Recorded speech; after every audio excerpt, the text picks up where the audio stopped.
Hello and welcome everyone who is joining our webinar today. Our webinar is titled Study in Leading Turkish Research Universities, and it's an undergraduate admissions webinar for selected high school counselors. We're gonna wait a couple of minutes for everyone who has registered to join us today. Whilst we're waiting, I'm going to give a couple of housekeeping information and guidance for you to make the most of today's event.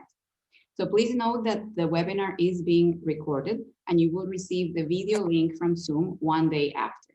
So you don't have to worry about that. We're also going to try to send a summary of the questions and answers asked.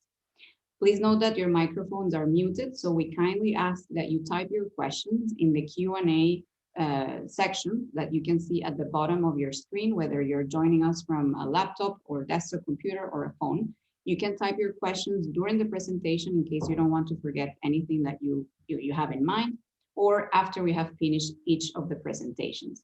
We also took some questions before the webinar and we will be addressing those during the presentation. So please rest assured that most of your things that you're curious about Turkey, studying in Turkey, admissions and everything else will be covered during today's webinar. If you have specific questions about perhaps one of your students who has already started or submitted an application to one of our universities, we kindly ask you to contact the relevant university team after the webinar. And of course, you will see all of our contact details today. We also have a drop-in part for today's webinar in case you need to maybe leave and then come back. That's going to be between 5:30 and 6 Istanbul time, so please adjust according to your time zone. So today's program is as follows, as you can see on the screen. We're going to have a half-an-hour introduction, a presentation as an introduction to the Turkish higher education system and life in Turkey as an international student. I think this is going to be of interest to all of you, especially if you are starting to advise your students about Turkey and you're not familiar with the country and of course the education system. So we have prepared a simple but something that covers all the basic things. Then we will have 3 presentations, one followed by the other, from our 3 participating universities today. The participating universities are Middle East Technical University, North Cyprus, METU. This is the acronym in English. Then we will have Koç University. Then we will have Sabancı University. Then, as I mentioned, between 5:30 and 6, we will have a drop-in where you can just come in and ask any questions from each school here using the same link. If you have to go and miss part of one of the presentations that will happen between now and 5:30, you can join me later. We will be doing the same presentations just in a different order. If you want to invite other colleagues to join us for the second part, you can also let them know. We would be happy to host them in the later part of today's webinar. So with that, this is a brief introduction. I hope all of you, wherever you're joining us from, we know that we have participants, we have counselors from schools in Azerbaijan, in Pakistan, United States, in Cyprus, in Russia, with lots of countries. So we're very happy to see that. So thank you for joining us. I hope it's not too late or too early, wherever you are joining us from. And with that, I think we're going to start. So first, I'm going to invite my colleague, Habibe Muhtaroğlu from Middle East Technical University, North Cyprus, to start our presentation about the Turkish higher education system. I'm going to share my screen again with the slides. So please bear with me for a second. Okay, so I think we are ready to go. And welcome, Habibe. Thank you for joining us. Thank you, Melissa. Thank you for the introduction. So hi, everybody. Before we start the presentation, I'm Habibe Muhtaroğlu. I am METU, Middle East Technical University, Northern Cyprus campus's marketing director. Also, you can ask us any question about our Ankara campus as well. We would like to start, give you some ideas about education system in Turkey, so you can have a clue what type of education system we have, so you can advise your students accordingly. Our next. So our education system is a basic education. Our system is 4 +4+4, that's what we call it. For 4 years in elementary school, the school age here starts at 6, and 4 year in middle school, and 4 year in high school. During the high school, usually students choose either they're going to go to general high school, vocational high school, technical high school, or international high school. These days in Turkey and also in Cyprus, international high schools are very popular as well. So if the students go to the general high school, after the high school, after they graduated from the high school, they enter to the university entrance examination. Next, please. The university entrance examination, it's every year Higher Education Council conduct examination. Around 2 million students enter to examination, and around 800,000 students placed in one of the higher education, one of the universities in Turkey. So Melike will take over from here. Thank you so much, and I'll be waiting to answer all your questions at the end of the session. Thanks so much. So, hi everybody, this is Melike. I am the manager at Sabancı University International Relations Office. I want to welcome you all on behalf of my team and my university, and thank you for joining. I hope that it's going to be an informative session for you. So I'll move on with higher education system in Turkey. Next slide, Melissa, please. So I'm pretty sure some of you might be quite familiar with Higher Education Council, which is an important character in Turkey who regulates the whole higher education system, who audits the universities in Turkey. So mainly what they're doing is their responsibilities are like planning, governance, coordinating, and most importantly, supervising of higher education. To be honest, I think it wouldn't be wrong to say that Turkish universities are not fully autonomous in Turkey. So they have to report to Council of Higher Education. Council of Higher Education is mainly drawing the boundaries for universities, and they're also auditing universities at least once a year to see whether they're abiding by the rules. I'm pretty sure, you know, when you get in touch with universities regarding any question coming from your student, you might be hearing that we are waiting instruction from YÖK. They haven't announced this yet. They haven't announced that yet. So that's the, you know, character Higher Education Council. And we are mainly expecting guidance from them regarding any kind of issues, registration, international student admission, you know, when universities will be open, when they will be closed. Of course, they're not really drawing the whole lines for you, but they're making a little bit, you know, boundaries so that you can, all those universities can really follow the same instruction and provide the same quality of education.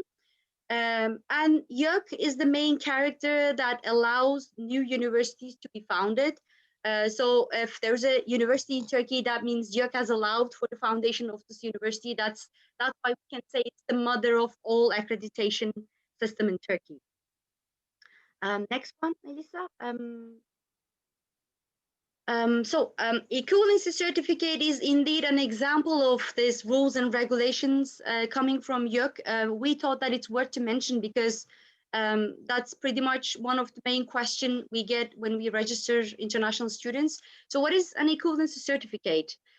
It's a certificate which indicates that a student's high school diploma is equal to a Turkish high school diploma. And that means those students are allowed to register to a higher education program in Turkey. But keep in mind that's not like an application document, but that's rather a document for the registration. But this is vital. I mean, it's the most important document, and students cannot get rid of it. It's inevitable. They have to apply and get it. How do they get it?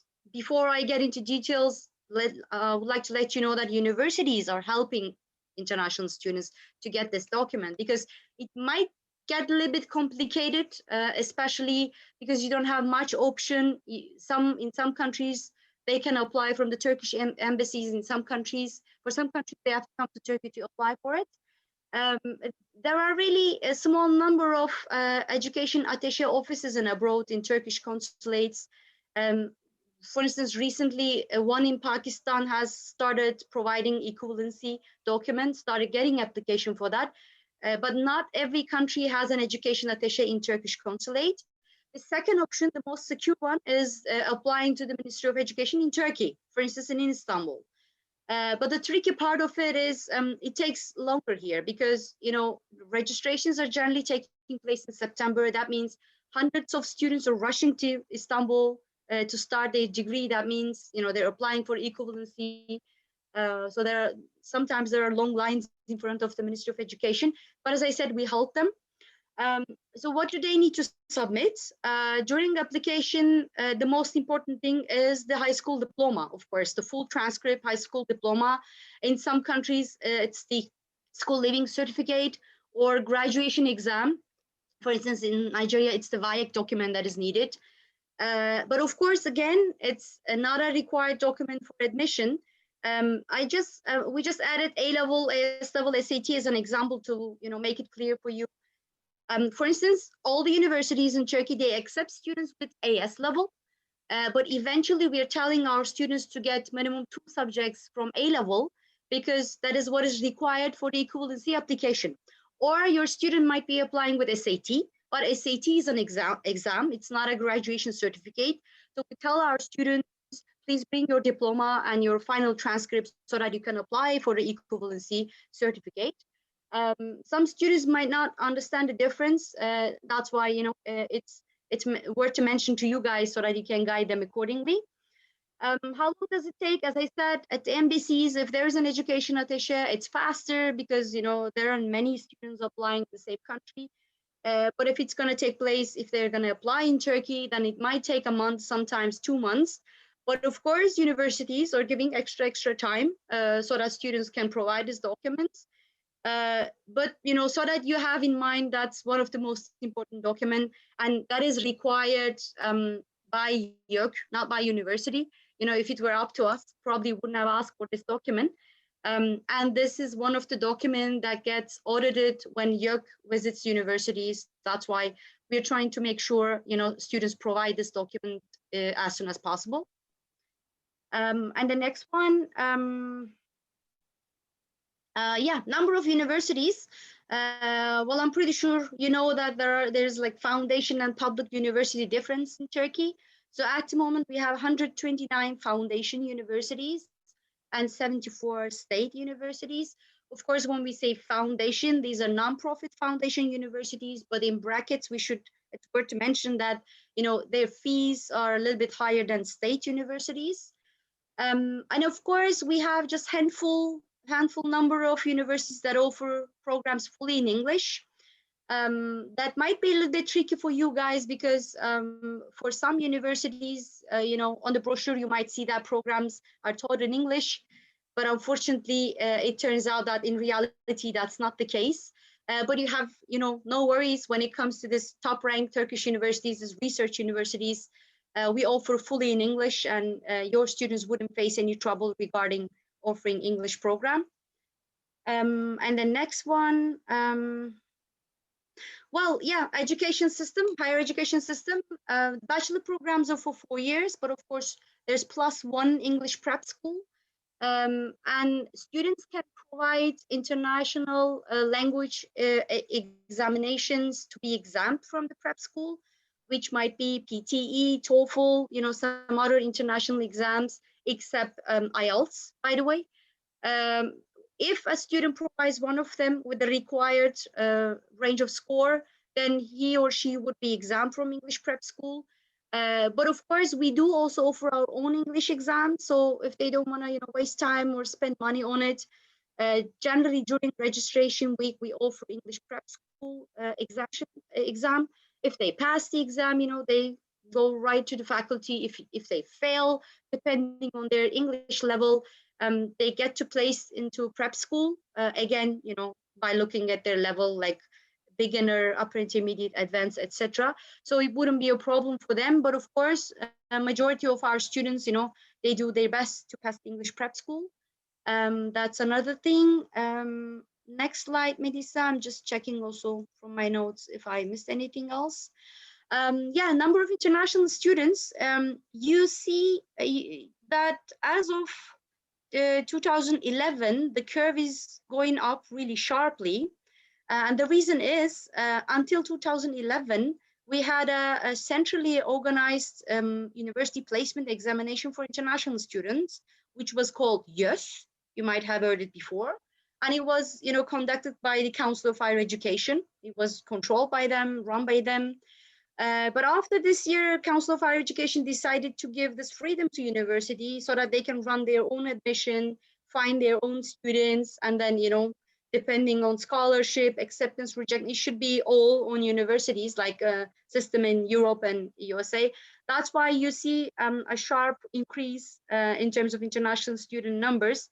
And it's in the same mood. I mean, it's increasing every year. We are hoping to get more and more and be one of the main study abroad destination for international students.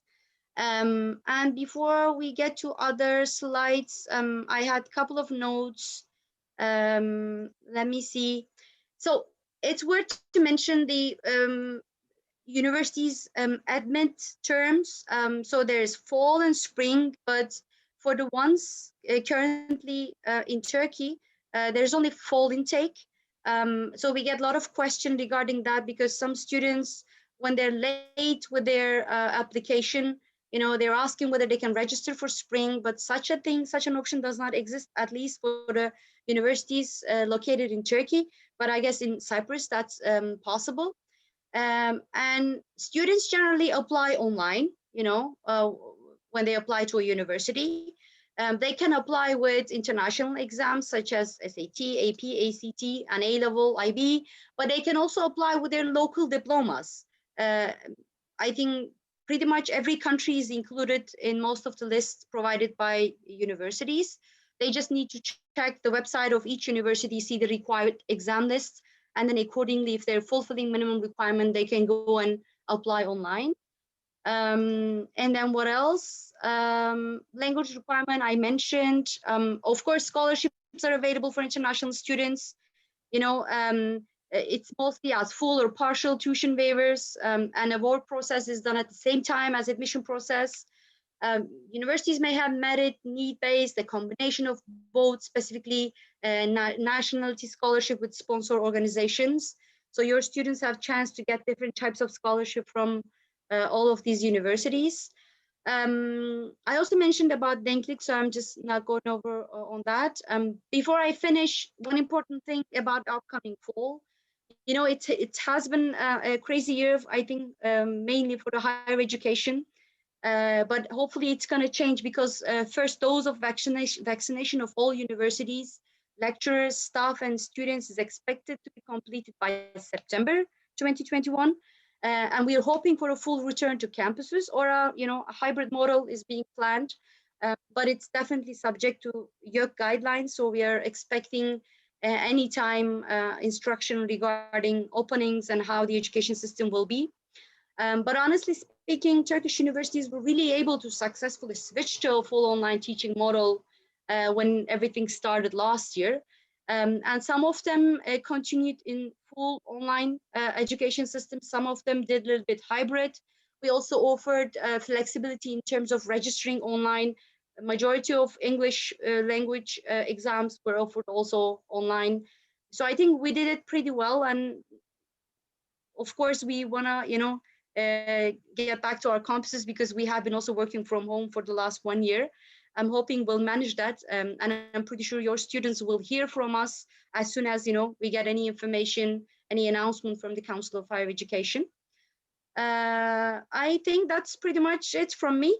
I hope I didn't miss anything. Yeah, thank you. Thank you very much, Melike. So we wanted to give an overview of the higher education system in Turkey and the general conditions for admission of international students, and the fact that all the universities do offer scholarships for international students. Once we start our individual university presentations, you will hear in more detail about what are the minimum requirements in terms of those international tests or diploma scores for each university, so that you can see, that you can provide that information to your students accordingly. So we're going to give now a brief, introduction, especially for those of you who may have never been to Turkey or not North Cyprus before, but you have started to hear from your students that they are interested in studying in Turkey, or you have also been approached by parents asking you about the same thing, or universities visiting your school, wanting to, like talk to your best students. So this is why we wanted to give a very brief introduction to the country, and especially what it's like to live here as an international student.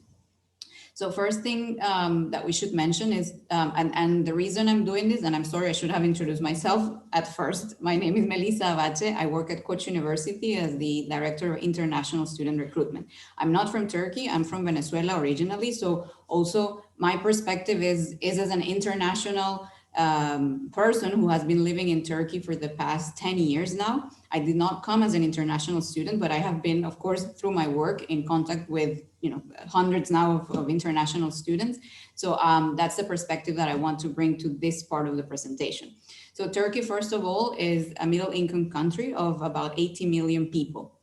The country is a secular state with 98% of the population, though, being Muslim. So this is something that it's important to clarify because, for example, for people from South America, when we think of Turkey, we associate it usually with religion in terms of being a state regulated by Muslim law, which is not the case. And that's important to clarify, I think, especially if you're coming, or your school and your students are coming from countries that have really no detailed information about Turkey or have never been here. So the state, again, the constitution of the country of Turkey provides, it states, there's freedom of conscience, religious belief, conviction, expression, and worship, and of course prohibits discrimination based on religious grounds. So again, as a foreigner living in Turkey, I can attest to this in the sense that you can practice freely here your religion, your ways of living, your lifestyle choices, and there's absolutely no problem with that.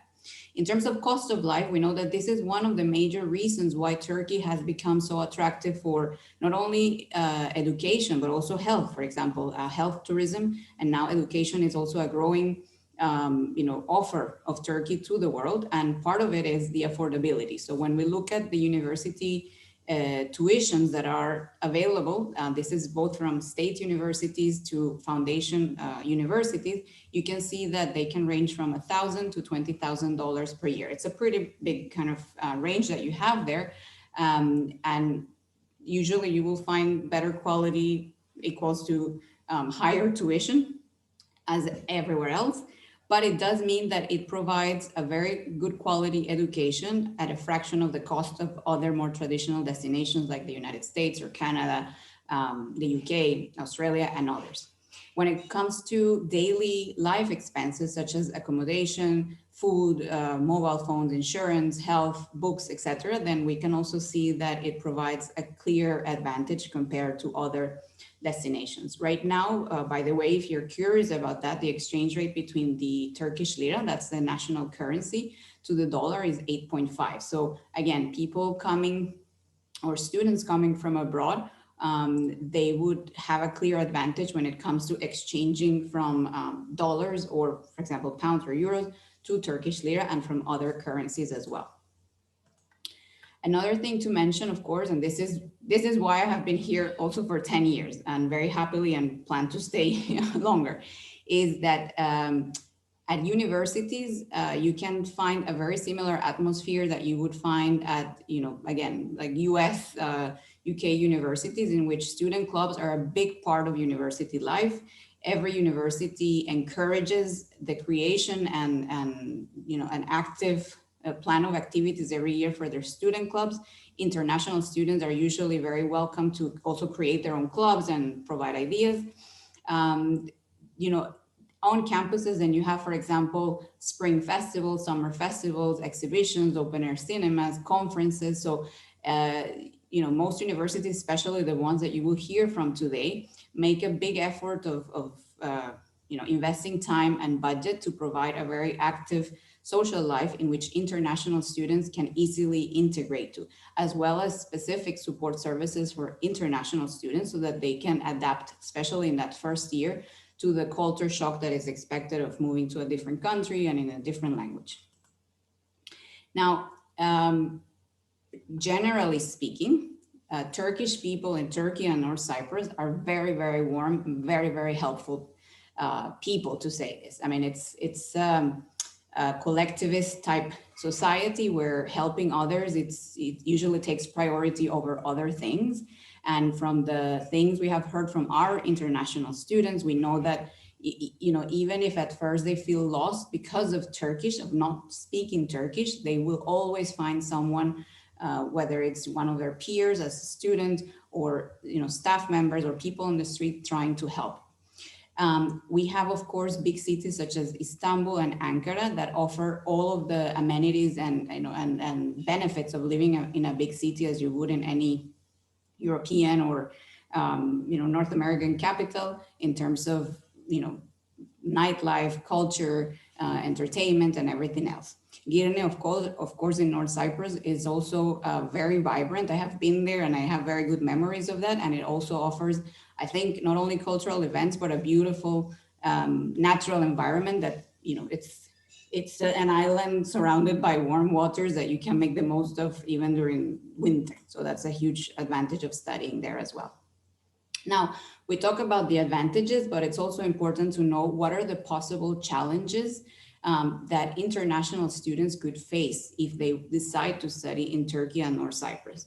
Of course, this will depend on each person and their resilience and the expectations that they come from, but we think that as counselors, it's important that you should know this and be able to provide this information to your students. So we try to summarize them. There's two main barriers. One of them is the language barrier. I mean, not dissimilar to what you would expect if your students wanted to study, let's say, in France or in Germany, in the sense that if they don't know Turkish or basic Turkish, then some daily life errands and things that they need to do, especially in the first semester, are going to be difficult. So they might get a bit frustrated about this, and they will need to rely on help from others. That's the main thing that they need to prepare themselves for, that they might not be as independent as they want to be or as they are used to in their own country, where they know how things work and they can speak the language.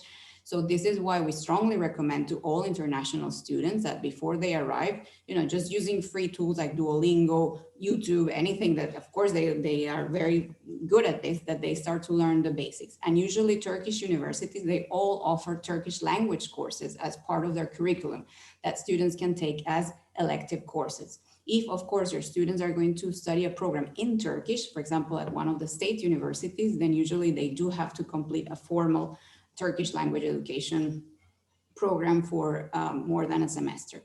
The other main barrier, and this is something that a lot of you asked when we put on the registration form, anything that you wanted to know about living in Turkey as an international student, what were the opportunities for working as an international student in Turkey? What were the opportunities for studying here, for working here after graduation? This is very important. So as a student, international students do have the right to work, but when they first arrive, the universities will help them to obtain a student residence permit. With that student residence permit, if they're an undergraduate student, they cannot use that to work. So they need to obtain a second, let's say, work permit. In reality, that's not very easy to achieve because most companies will not go into the trouble of applying for a work permit for an undergraduate student, especially if they don't speak Turkish, and Turkish is a requirement of the job, even if it's a part-time entry level or internship.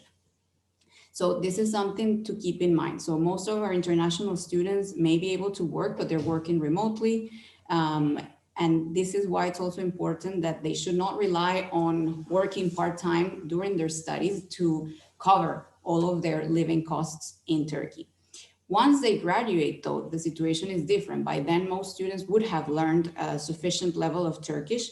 And then, of course, the number of opportunities that open to them at Turkish companies, as well as international companies with headquarters or regional headquarters in Turkey, increases exponentially. So at that point, then they just, the company that they apply to for employment, they would obtain a work permit for them. It's not a complicated process, it just takes a bit of time, and then they can work here. However, what we have seen as an overall trend is that international students are coming to Turkey, they're completing their undergraduate studies. And if they're graduating from universities such as ours, like Koç, Middle East Technical University, Sabancı, Bilkent, which is another high-ranked university, usually they are looking for graduate studies, like to now complete a master's program. And what these universities give them, it's an excellent pathway towards top-ranked universities. And we'll talk a bit about that in the next slide. Finally, of course, COVID-19 has presented challenges for all students all around the world. In our case, as Melike was mentioning before, we're very optimistic that we will be able to open our campuses to offer face-to-face teaching or a hybrid model of teaching by September. But we are also aware that some students might be in countries where the vaccination process has not fully started, or they may not be vaccinated by the time the academic year starts. They might not be able to travel if there is any travel restrictions. So for this year especially, we think travel restrictions related to COVID will still be a challenge. However, we also think, as Melike said, this 2020 showed that Turkish universities are pretty much able to offer online education in a perfect, seamless way wherever you are. So that's something to also keep in mind if your students are concerned or parents are concerned about this. Finally, and I think we're almost out of time, I'm going to be very brief now. We wanted to organize today's webinar because we know there's a lot of interest in studying in Turkey, but we wanted you to know who is the best in Turkey, and the best really are these universities that you have in front of you that are going to be talking to you today. There's others, of course. I have to give you the kind of context of the webinar. I apologize about the noise right now. We have a group of universities under a group called Internationalization of Turkish Research Universities, where we also have members such as Bilkent University and Boğaziçi University. They couldn't join us today for this webinar, but they will be joining future events. So what these universities offer is they all have campus universities that have all the student support services that you would expect of top-ranked, Ivy League universities in the US. It's exactly the same thing in terms of what students can expect. As Melike mentioned, we are the few universities that from the beginning, we have offered all of our programs, or nearly like 99% of our programs, in English. So there is no risk of students then finding out that some materials and some exams are in Turkish, some in English, and this type of issues. The other kind of common characteristic for us as research universities is that we're very selective about admissions for both domestic, for Turkish and international students, so that we can offer a very intellectually engaging classroom experience, so that we can, as students, that you can be surrounded by the best and be challenged by the best, okay? And yes, of course, if rankings is something that you want to use as a gauge for quality, then of course our universities are usually in the top spots of the international rankings, such as Times Higher Education, QS, the Shanghai ranking. And of course, as I mentioned before, then this offers a very clear pathway to be admitted to competitive graduate programs at the top Ivy League universities worldwide. Finally, and with this, I'm going to end this part of the session. We know that studying abroad is a big investment and a very, delicate kind of investment for families. So they want to be assured that there's going to be a return on investment of that tuition and living costs. So in that sense, we can, provide some statistics for each of us, but overall, 80+% of our alumni do have job offers in the first 6 months after graduation. Of course, there will be some variations across majors in terms of how many students want to continue to graduate studies, how many want to go into full-time jobs. But this is a statistic that we're all very proud of, because it means that we have prepared them in the right way in terms of knowledge and in terms of the support they need to make the most of that degree that they have in their hands after studying in one of these Turkish research universities. So with that, I hope we have given you an overall picture of the system. of admissions, scholarships, and life as an international student. Now, we're going to move on to today's first university presentation. So I'm going to stop sharing my screen, okay? And I'm going to invite my colleague, where are you, Kanoki, to start her presentation. You give me 1 second. Yes, so if, okay, if Habibe, can you share your screen with your presentation? And we will start with that. We have time for questions. So let's check if we have any questions about the previous session. Of course, we do have a couple of questions. If you would like, I can quickly go through them. So I think the first question is for you, Ms. Melike. So Mr. Yakin wants to know about the equivalency. On the Q&A section, he asked whether we help students with getting the equivalency. And his school is in Istanbul. They provide an American curriculum education accredited by Cognia, as well as the national system of Turkey. And he also asks, do students need equivalence during their application or at the time of the registration? You're muted, Ms. Melike. Oh, okay. Thank you, guys. So yeah, well, first of all, we definitely guide our students. Every university, I think every university, almost not just us, but every university is sending a guidance regarding equivalency application before the registration term. Because as I mentioned, this is needed only for registration, but we just make sure that our students are aware of it, that it's inevitable, it's required, you know, and eventually, even after registration, they have to provide it. They have two options. One is applying in Turkey. One is applying in abroad in Turkish embassies if there's an education attaché. And even sometimes, even when there's education attaché, they're not allowed to provide this document, etc. So we, you know, guide them in details. If the high school is in Turkey, registered to MEP, 99% they don't need it. But there are some international high schools which are not directly controlled by MEP. Only for those cases, you know, they need to apply for equivalency certificate. But for them, it's easy because they're located in Istanbul. You know, they can apply to Ministry of Education as soon as they have their final diploma. It's mainly problem for those who are coming from abroad because, you know, when they come in September, it's the hectic time, and Ministry of Education in Istanbul, you know, is quite busy. But students should not be worried about that because, you know, at every step almost, we guide them until they get it. When they face any trouble, we are always the office in between registration office and the student. That's why they should not worry about that, especially if it's registered to MEP Turkey in Turkey. Thank you very much, Ms. Melike. I hope that answered your question, Mr. Yakin. There was a question on the chat window from Ms. Nargiz, who asked to know more about the IB diploma requirements. I'll answer that myself very quickly. I believe every university will be talking about their admissions in their own individual presentations. So we encourage you to watch every university's presentation to learn more about specific admission requirements. There's a question that was targeted specifically for METU, Ms. Habibe.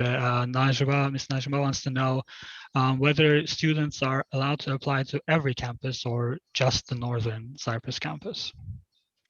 Students can apply to both campuses. The campus applications are separate. Our main campus's applications are going to open in the beginning of July. Our application, North Cyprus campus applications are already open. So you can apply both campuses, no problem with that. Thank you very much. And one final question from Ms. Gülsen Öztoprak, who asked whether universities accept students with dual citizenship. One citizenship is Turkish, and what is the current practice? Melissa, would you like to take that so that we complete the triumvirate? I'm not the best person to answer that, to be honest. So I could leave it to Melike as well, actually. Yes. All of these very legal requirements from you, I defer to my colleagues who have worked with that system for longer. Okay, sure, I can take that. Well, yes, students can apply with dual citizenship. There are, certain eligibility rules that are, announced by YÖK, so we are following them. One is if the student has dual citizenship and he has finished high school fully, the whole high school education in abroad, that's not a problem. He's an international student, he's eligible, he can apply. But if a student has dual citizenship, one of them is Turkish, and finished the whole high school education in Turkey, then that raises another question, whether the student has acquired Turkish citizenship by birth or by the decision of, a Turkish assembly. So we generally ask those students to provide us a detailed kind of an ID information to see whether they have acquired it later on, or they are by birth Turkish. If they're by birth Turkish, then they have to give up on their Turkish ID, which I think takes 3 or 4 months, something like that in overall. And it's an easy process. It's just a lot of bureaucracy. You have to apply, wait for the result of the court, but you can provide this document during registration. You just need to make sure that you're in the process of giving up your Turkish citizenship. I hope that helps. Thank you very much. Can, I would like to add something there. Also, TRNC doesn't count as a foreign country.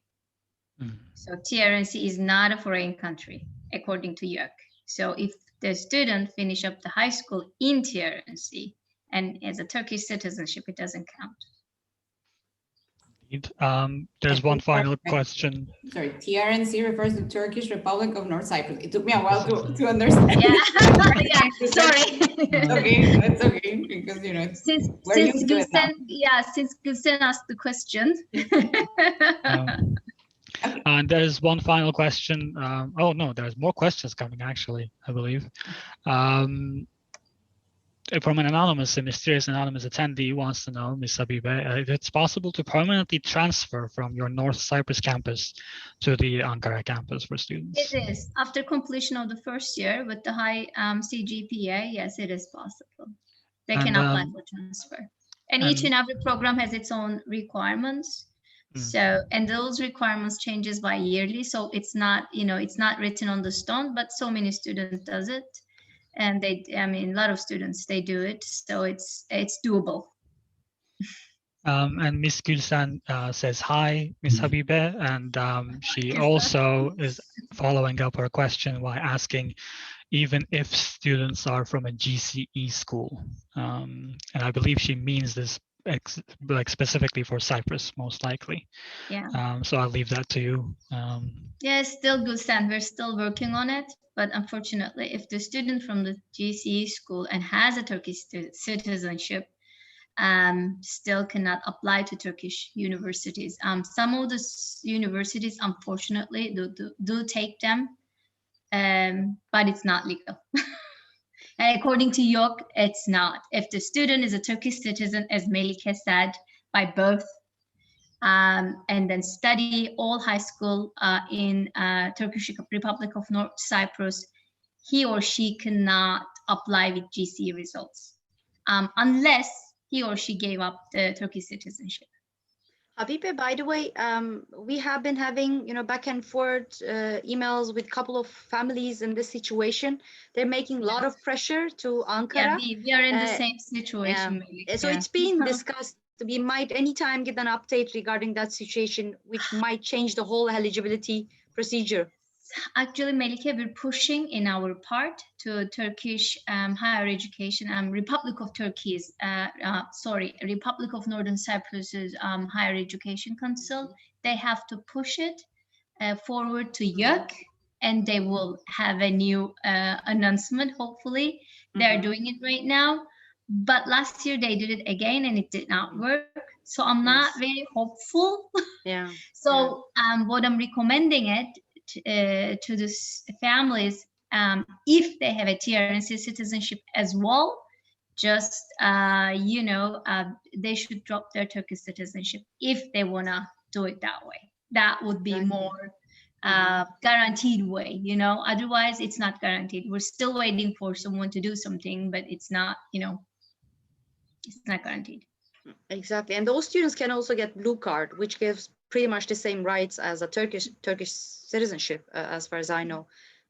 That's why we also generally suggest our families. Some of them are hesitant, you know, because they want to get it back later on, and that's also easy, by the way. In a couple of years, you know, you can apply and get your Turkish citizenship back. That's it with the questions. I think we're running a bit late as well, so I'll just leave it to you, Miss Habiba, I think. Okay, I will share my screen. Do you see my screen? Yes. Yes. Thank you so much. So I'll start from the beginning. METÜ Ankara campus established in 1956. It's the first campus education offered in Turkey. It's the first English education offered in Turkey. We offer the first credit hour system. And North Cyprus campus, METÜ's North Cyprus campus, is the first campus abroad that established by a Turkish university. The reason that METÜ established Northern Cyprus campus is to get more international students. Actually, due to the Melike explained in the beginning, due to the YÖK requirement, Turkish state universities only can get number of international students. So METÜ never got like more than 200, 250 international students yearly. By establishing North Cyprus campus, one of the advantages for METÜ is get more international students. In general, in METÜ, most department admits top 1% high school graduates. All of the programs, engineering programs, are ABET accredited. We're very careful on that. Leading state university, that's what we say in Turkey. And also we gave Europass along with our diplomas. That's a very important point for students as well. With that, they don't need an accreditation in most of the countries. METÜ has 3 campuses. Main campus established in Ankara, as I mentioned before, 1956. And we have another campus, coast of Turkey, Erdemli campus, established in 1975. And Northern Cyprus campus, established in 2005. I'd like to show a little video right now so that you can feel the campus. I'll start.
Some facts about the campus.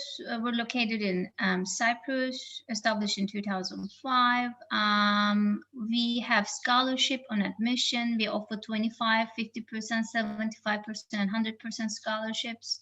And those scholarships are granted for 5 years, actually, 1 year in prep school if they enter the prep school, and 4 years in the program. Student to faculty ratio is 1 to 20. Also, we're very proud that 3/1 students headhunted before graduation.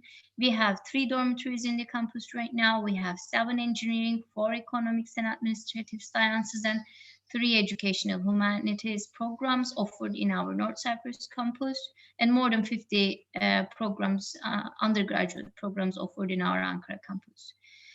We have right now actually 51 students and societies clubs. All the degrees are undergrad degrees are 4-year degrees. We have students, exactly 51 different nationalities in the campus at the moment. And we also have 4 master programs and 12 minor programs. The programs that we offer in engineering part are electrical electronics engineering, mechanical engineering, aerospace engineering, petroleum natural gas engineering, chemical engineering, civil engineering, and computer engineering. And the business side, social programs, actually social science subjects are business administration, economics, political science, and international relations. Guidance and psychology counseling, teaching English as a foreign language, and psychology. Those are the programs that we offer. Our computer engineering, electrical electronics engineering, and mechanical engineering programs are already accredited in our Cyprus campus. Petroleum natural gas engineering, chemical engineering, and civil engineering programs will be accredited in August 2021. They already passed the they already approved, they get done all the requirements. So we're waiting for our certificates, which will be delivered in August 2021. And aerospace engineering, this is a program that we opened in 2017. So this year, actually, we're gonna able to get the required graduate number. So we're gonna apply ABET accreditation this year for aerospace engineering program. Otokalto is a new establishment. In our main campus, Ankara campus, we have the biggest technopark. In our main campus, Metu Technokent, we have more than 1,000 actually companies operating in the Technokent. We opened our North Cyprus campus's Technopark, which called Otokaltev, last year. Right now, we have 5 companies currently operating there. One of the biggest government companies, Aselson, has an office in Kaltev as well. So we're hoping that in the future we'll give a lot of job opportunities, especially for international students. And also the companies in our Technocamp right now, they're offering internship opportunities for students as well. We have 808 exchange agreements around the world. These are some countries that we have exchange agreements with. Whatever our main campus offers in terms of exchange, our North Cyprus campus students can apply as well. North Cyprus campus's alumni, we follow them very closely. Up to now, we have around 3,000 alumni, and we're in touch with 96% of our graduates. 77.77% of our graduates finds jobs in the first 6 months, which is really a good rate in comparison to the statistics. Those are our alumni. They are everywhere, all around the world, as you can see. Those are some alumni. Those are some of our alumni that work in one of the best companies in the world. We have graduates working for Amazon, Microsoft, Google, Intel. So those are some of the companies that they do work for. So in terms of admission requirements, I'm just going to give the general ones here because each and every country, for each and every country, we have specific requirements as well. You can find everything in our website. For A-level requirements, we need 3 A-levels. 2 should be related to the subject that they're applying for. For 25% scholarship, for engineering, we require BBC. For 50% scholarship, we require BBB. For 75 and 100% scholarships are very competitive. It's first come, first served basis. So if they apply early, they're eligible. Usually every year we give 10, 100% scholarship and 20, 75% scholarship. That's how it goes. For social sciences, the criteria are a little bit lower, as you can see on the slide. Also for SAT, for 25% scholarship, we require 1,050. For engineering students and business and economic students, math 620 is must. For 50% scholarship, we need 1,160 total score. Math score should be 670. For 75 and 100% scholarship, again, we look for really high scores. Like for 100%, we require 700 SAT math grade. I'm sorry. For IB, it goes the same way. For 25% scholarship, we require 30. For 50% scholarship, we require 32. 75 and 100% scholarship again, and they apply, and we will look for their grades and everything, and then we'll go back to them. For tuition fee, right now it's the tuition fee is $9,450 including the VAT. They have to pay in 2 installments. First one is in September and the second one is in February. We have 2 application intakes. We're very lucky because we located in Cyprus, so we can accept students January and October. We don't have to just accept for October's session. We can accept students for both sessions. Application fee is $55. We usually evaluate our applications within 10 working days, and English is not a requirement for Pakistani students. It stays there. All the Pakistani students are asking about it. Since the official language is English in Pakistan, we don't require English for them. And also, if the country's official language is English, we don't require English documents. So we have a provisional offer, especially for A-level and IB students. We know that A-level results comes out in August. It's pretty late, so we offer provisional offer for them, and they can apply with their expected results. And we issue them a provisional offer, including their scholarship. If they bring those grades, we issue the conditional offer, and then they register in September. That's how it works. To be able to guarantee their seat, student has to pay $750 for provisional offer. So we keep their space, especially for 75% and 100% scholarship offers. We do recommend it. If you wait until August, it would be too late for 75 and 100% scholarship offers. So I would like to show you the campus right now, and then I will talk about the facilities we have in the campus. As you can see, this is the entrance of the campus. And on your left-hand side, actually right now you're seeing the Caltech on the far left. And on your left-hand side, those are academic buildings. All the classes take place there.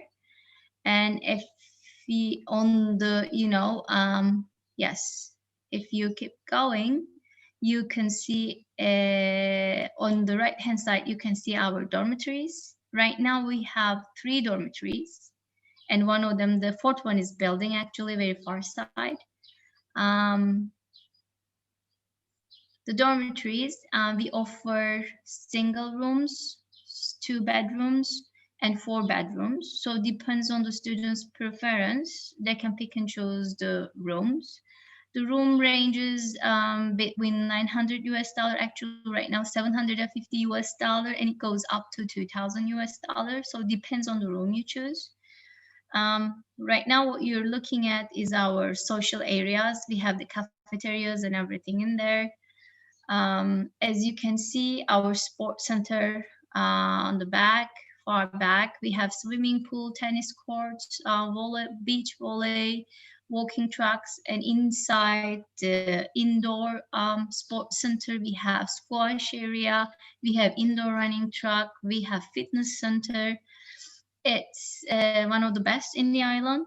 Our sports center students spend a lot of time there. As you see, we have a beach volley there as well. And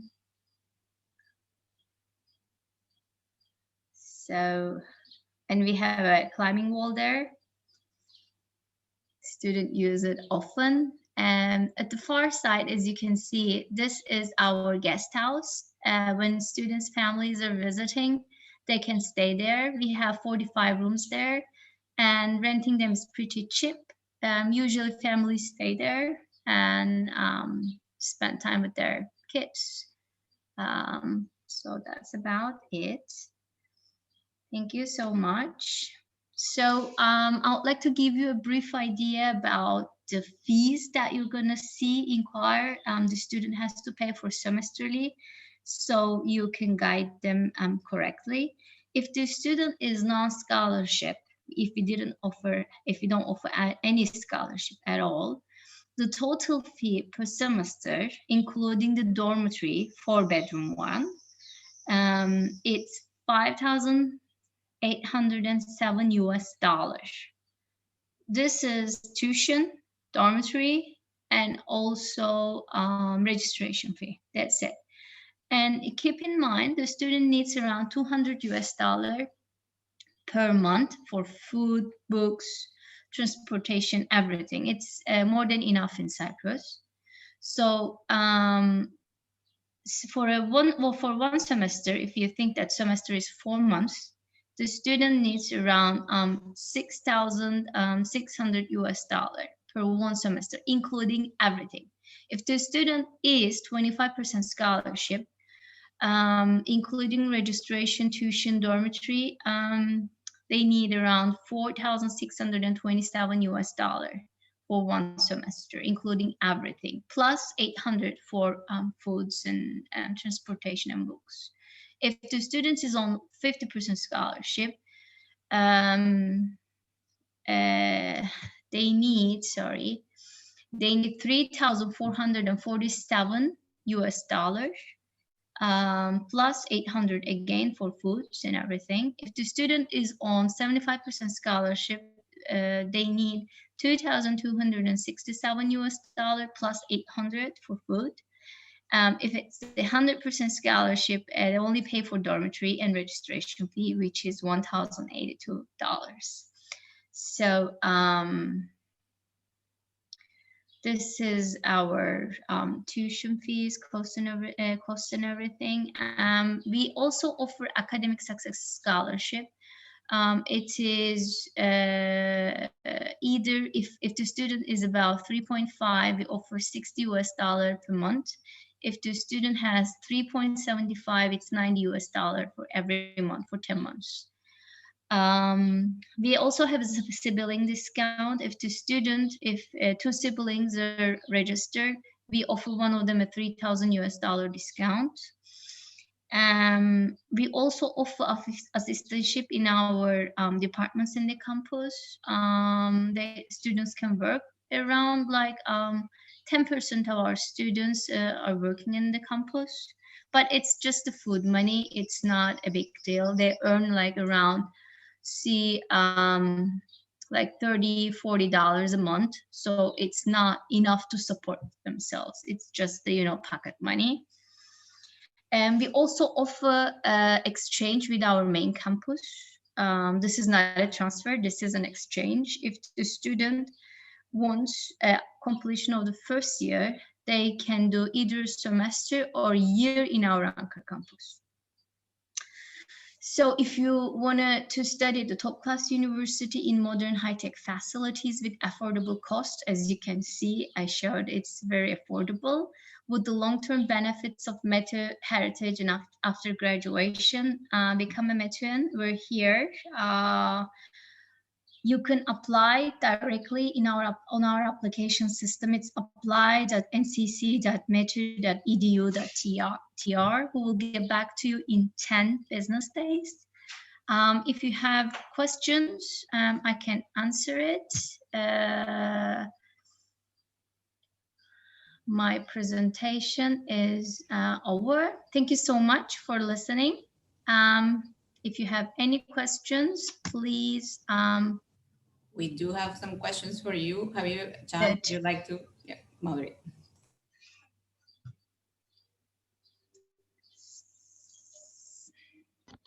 Shall I assist? Yes. Okay. Just 1 second, sorry. There's a question asked by Najwa on the Q&A. So if an international student graduates with a bachelor degree from Northern Cyprus, is their university degree recognized internationally? So METÜ Northern Cyprus campus offers the Turkish Republic of Turkey's diploma. It's not Turkish Republic of Northern Cyprus's diploma, so we don't have that problem. Our diplomas is the same as our main campus. So it's just mentioned the campus name, that's it. Approved by YÖK. We don't go through any accreditation. It's the same as our main campus's diploma. All right, there is another question on the chat window by Ms. Maria. I believe you did touch on this a bit, Ms. Habibe, but she wants to know, is mathematics at A-levels a compulsory subject for studying Bachelors of Architecture? I believe perhaps for architecture specifically, it might be a bit of an interesting question. We don't have architecture in our Cyprus campus, but for our main campus, yes, it is. And one final question from Nargiz, Ms. Nargiz. How about students who have been studying at international school and every subject is taught in English? Do you require an English proficiency exam or letter score from these students as well? Yes, we do. The only, we definitely, the country's official language should be English. So that's the only exception. Other than that, we do. We accept TOEFL, IELTS. They can take it, or we have our own proficiency exam. We offer it in the campus. They can take that one as well, but our proficiency exam is tougher than TOEFL or IELTS. So we do recommend students to take IELTS or TOEFL beforehand. Exactly. That's it for the questions. Thank you so much. Thank you, Can. Of course, I think we can move on to the next presentation. Perfect. And open my camera. Thank you very much, Habibe. It's always nice to see your campus. So I'm going to now share my screen with our presentation. If you please bear with me for a second. And I get the right presentation. Okay, can you see my screen? Yes. No, wait, I can't. Oh, okay. Sorry. Let's see. Nah, okay, because I turned off the sharing. Apologies. Now we can see it. Now it's okay. Great, perfect. Okay, so now we're going to hear about Koç University. If any of you joined a bit later, my name is Melisa Abace. I'm the Director of International Student Recruitment at Koç University in Istanbul, Turkey. Today, we're going to talk about some of the reasons why your students might want to pursue an undergraduate degree at our university, how our undergraduate admissions work in terms of the process, the deadlines, requirements, and what happens after they receive an offer. We will look at the information about tuition and scholarships. We wanted to touch very briefly, in case you have students who have already said that they want to apply for next year, or even they have started an application for this year, how you can support them in terms of providing transcripts and predicted scores, or submitting a recommendation letter. Finally, we will touch very briefly about some of the opportunities for your students who might be in year 9, 10, I mean, the ones who are not graduating this year, if they want to explore a bit of university life as they're starting to do their research of options. So, I mean, some of the reasons you will see here about why should people study an undergraduate degree are very similar across all of our universities. As we mentioned, one of the key advantages is that we offer all of our programs in English, just with the exception of our law degree, for which 70% of the curriculum is in Turkish. But every other program is offered fully in English. One of the things, though, that I always like to mention, for me personally, there's two big reasons why I think Koç University offers world-class education, and that's our mission, right? To offer world-class education for the benefit of Turkey and society. The main reason is, number one, our professors. Our faculty members are internationally renowned, and the way that you know how good they are is when you look at the statistics about the number of awards that they are receiving, both at national and international level, the number of competitive research grants that they are given, especially, for example, European Research Council grants, which are extremely hard to get. And of course, teaching excellence. We do provide a lot of support and training for faculty members so that they are not only able to do all of the research that they want to do, but that they're able to teach undergraduate students from different cultures and different university or school systems in the best way. And these faculty members also play a big part of our students' life, in the sense that they all are academic supervisors for a group of students from the freshman year. So they provide advice in terms of certificate programs, track programs they may take, what electives to choose, if they have any problems with any courses, what to do. And later on, when it's time to graduate, these are the people who are going to be providing them with recommendation letters for master programs or PhD programs, or advising them on, industry contacts, and their networks are really just, like unique. So let's say it this way. So for me, this is one of the main reasons, that the quality of our faculty members at Koç University.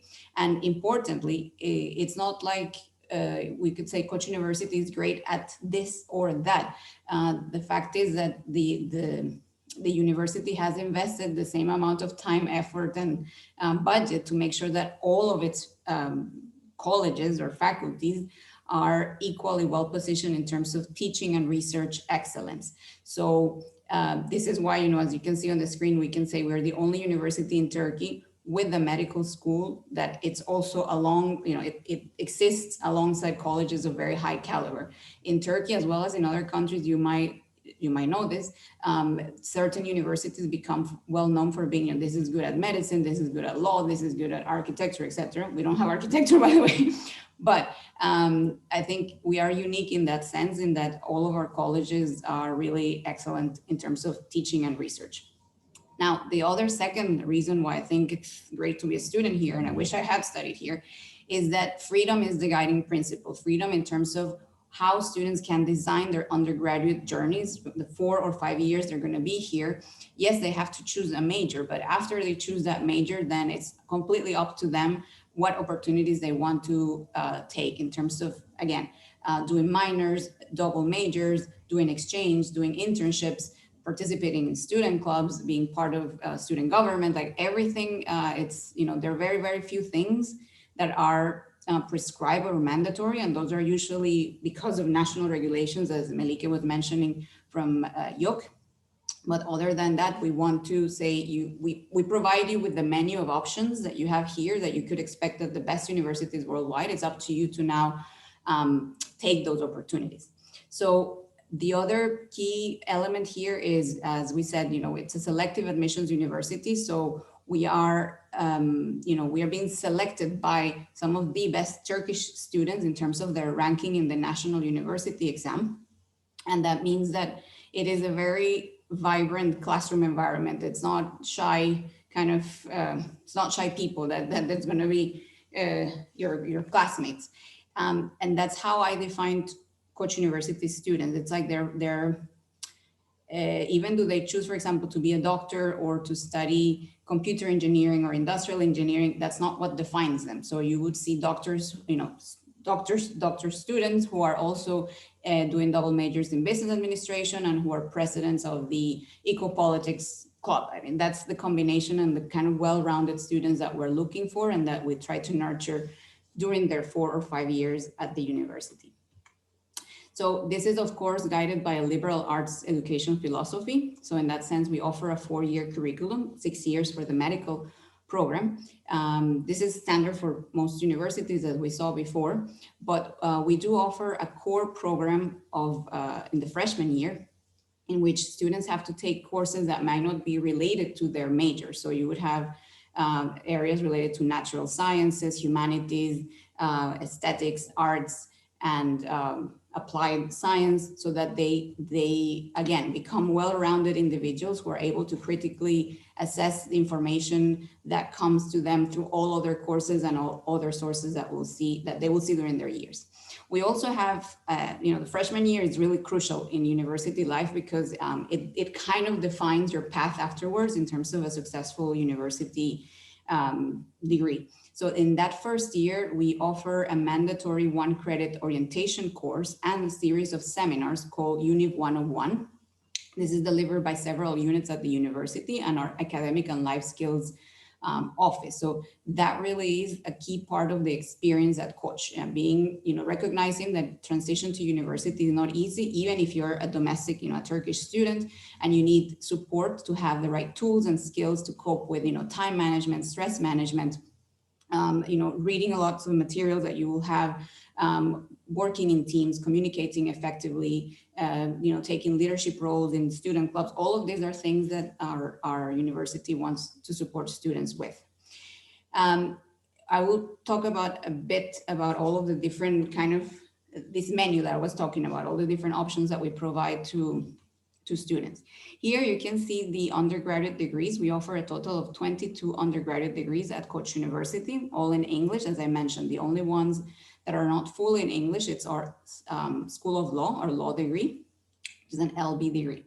For courses such as medicine and nursing, students do have to acquire Turkish proficiency after they have started the program, because they will have clinical courses in which they have to interact with patients at our Koç University hospital. So this is why it's required. But for admission, they do not have to show that they speak Turkish or that they understand Turkish. They have time to learn that, okay? Of course, when you look at this list of degrees, as you might expect, there are some that have a very high demand, others less so. For us, we receive a huge amount of interest in our medicine degree, which provides an MD degree at the end of 6 years.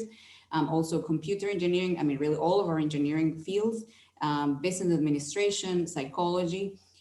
But we always emphasize to counselors that, there's excellent degrees for students who are more interested, for example, in sciences such as molecular biology and genetics. And it's a great option to combine as a double major with medicine or with mathematics, for example. Like there's a whole number of combinations they can do here and there. As I said, there's freedom to choose.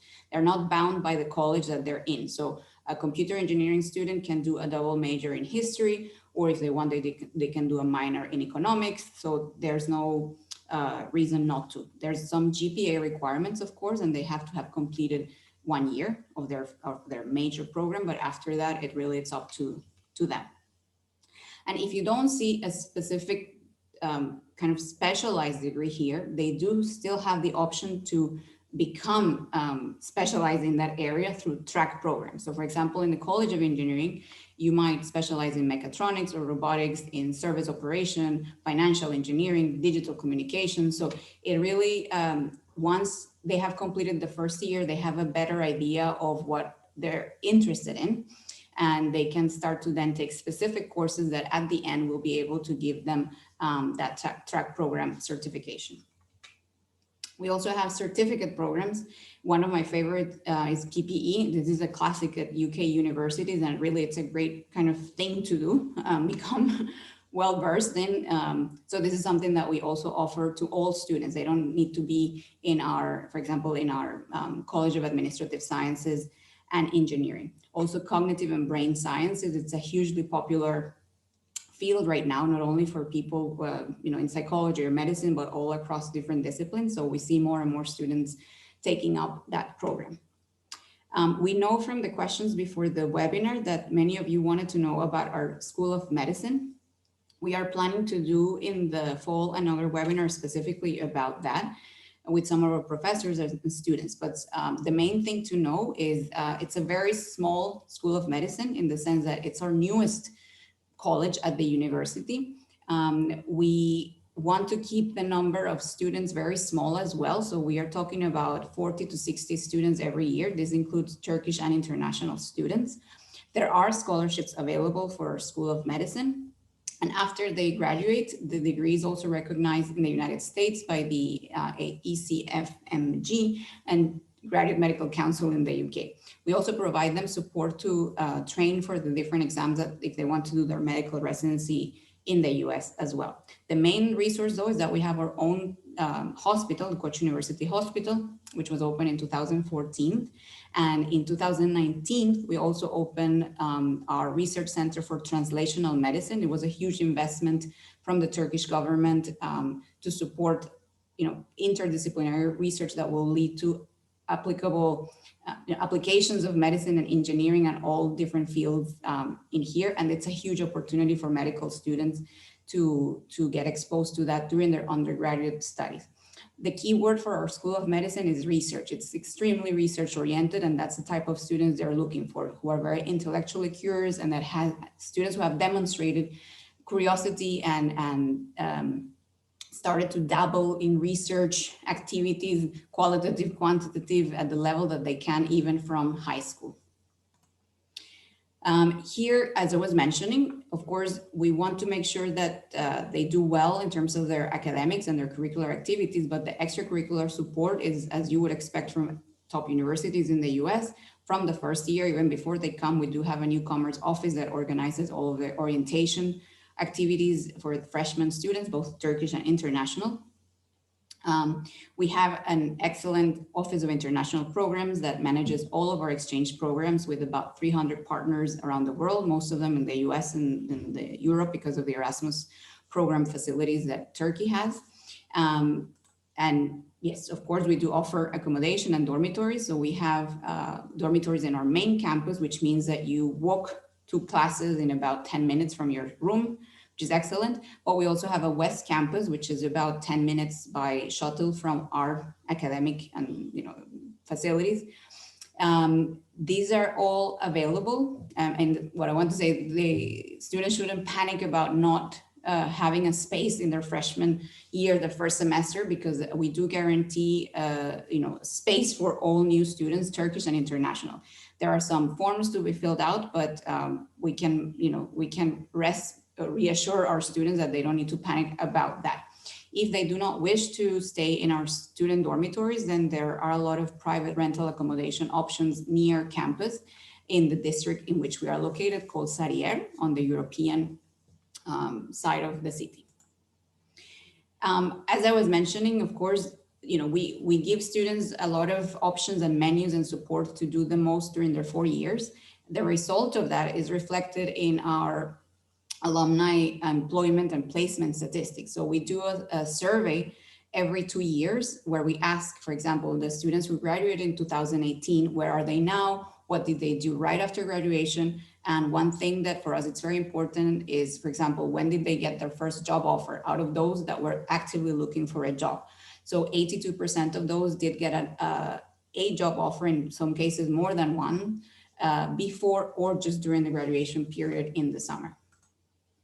Here's just some images of our campus, but of course, I will invite you to please check our YouTube channel because we have some really nice campus videos where you can see each building, the whole place, the Black Sea behind us, which is very nice in the summer, all of our facilities.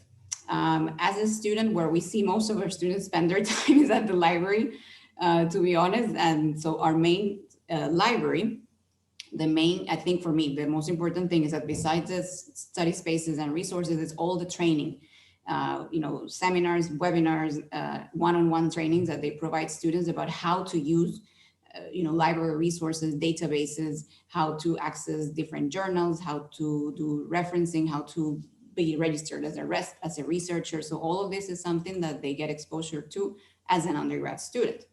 And as I mentioned, the other thing is everyone else who is on that campus, and that goes across, of course, the undergraduate and graduate level to our faculty members.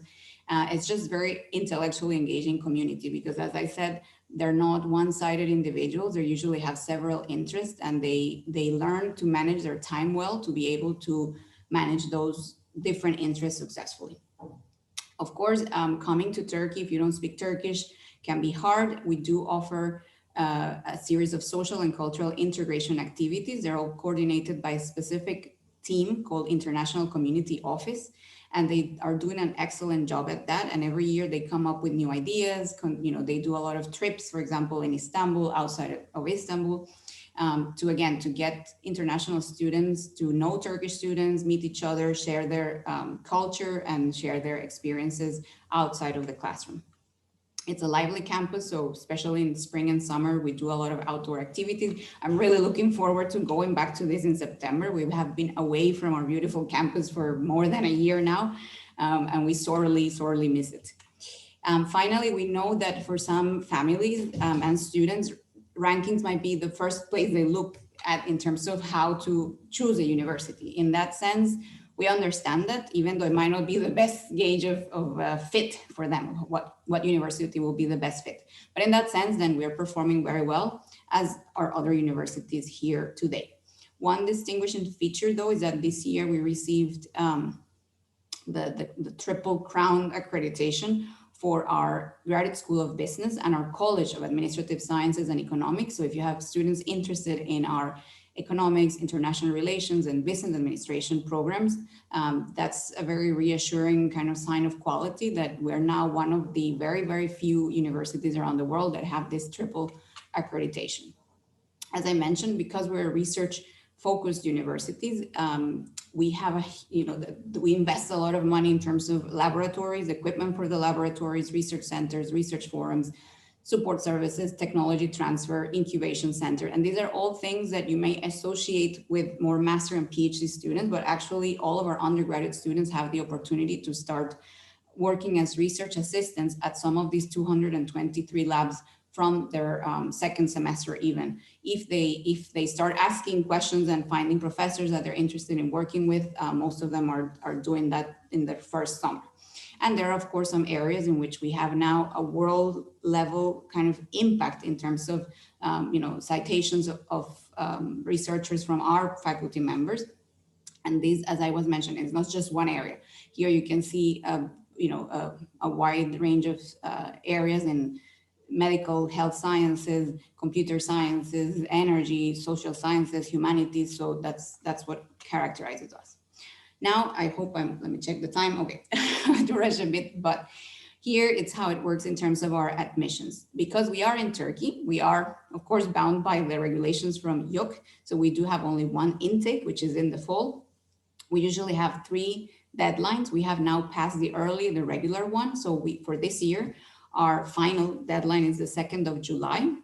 Usually we open applications in November every year.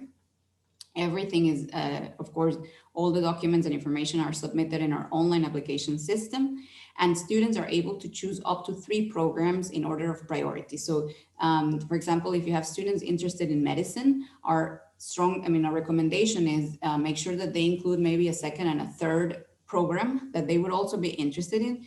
So if they are not admitted to medicine, they can still consider joining the university in another major, and then they can, as I said, then they have the freedom to choose to do minors, to do double majors, track programs that will still expose them to the health profession or medicine. This is a graph that I saw recently on LinkedIn, and I really liked it because it kind of, it's from an Indian independent education consultant, but I thought that pretty much sums up how we do these things.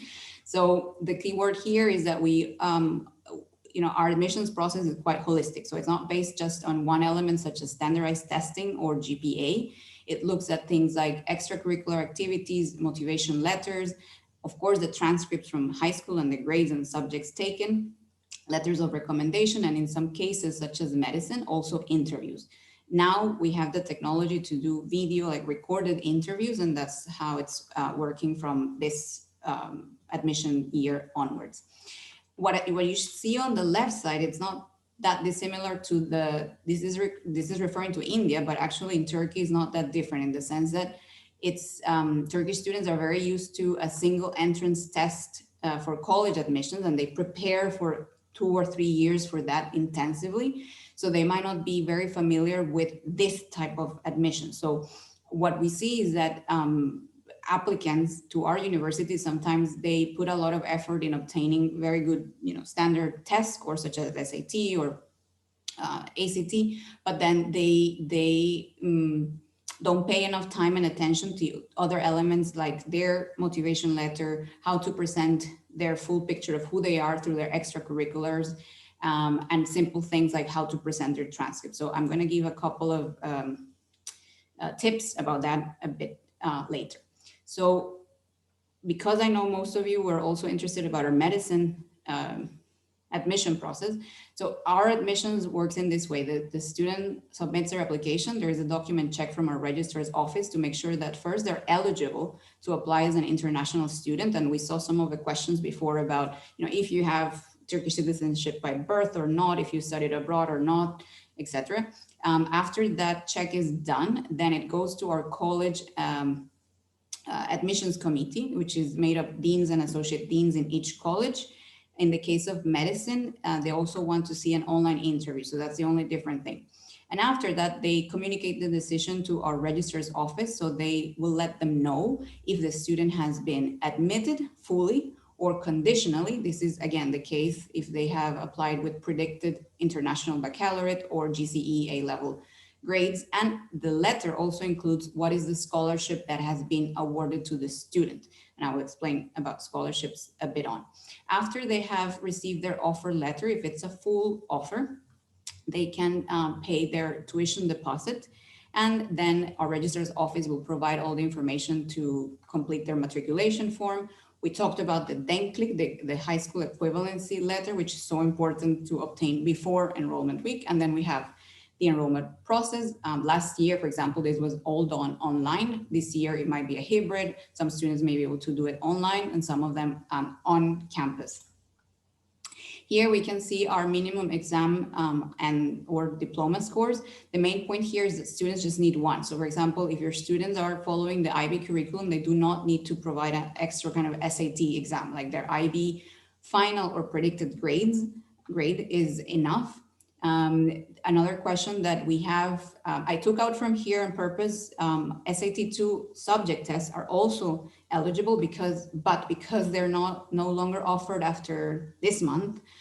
We of course expect that we will see less or no applicants with this type of exam from next year onwards. So we also now have started to accept AP, advanced placement exams. There are different grades that students should comply with for our schools. Generally, the main difference is for medicine and law, which they require always higher minimum scores. Here, the main point thing is minimum does not guarantee admission. So minimum is that it's minimum. And because it's a holistic admissions process, then if all the other elements that we saw in that circle are also very strong, then the student is typically offered admission and a scholarship.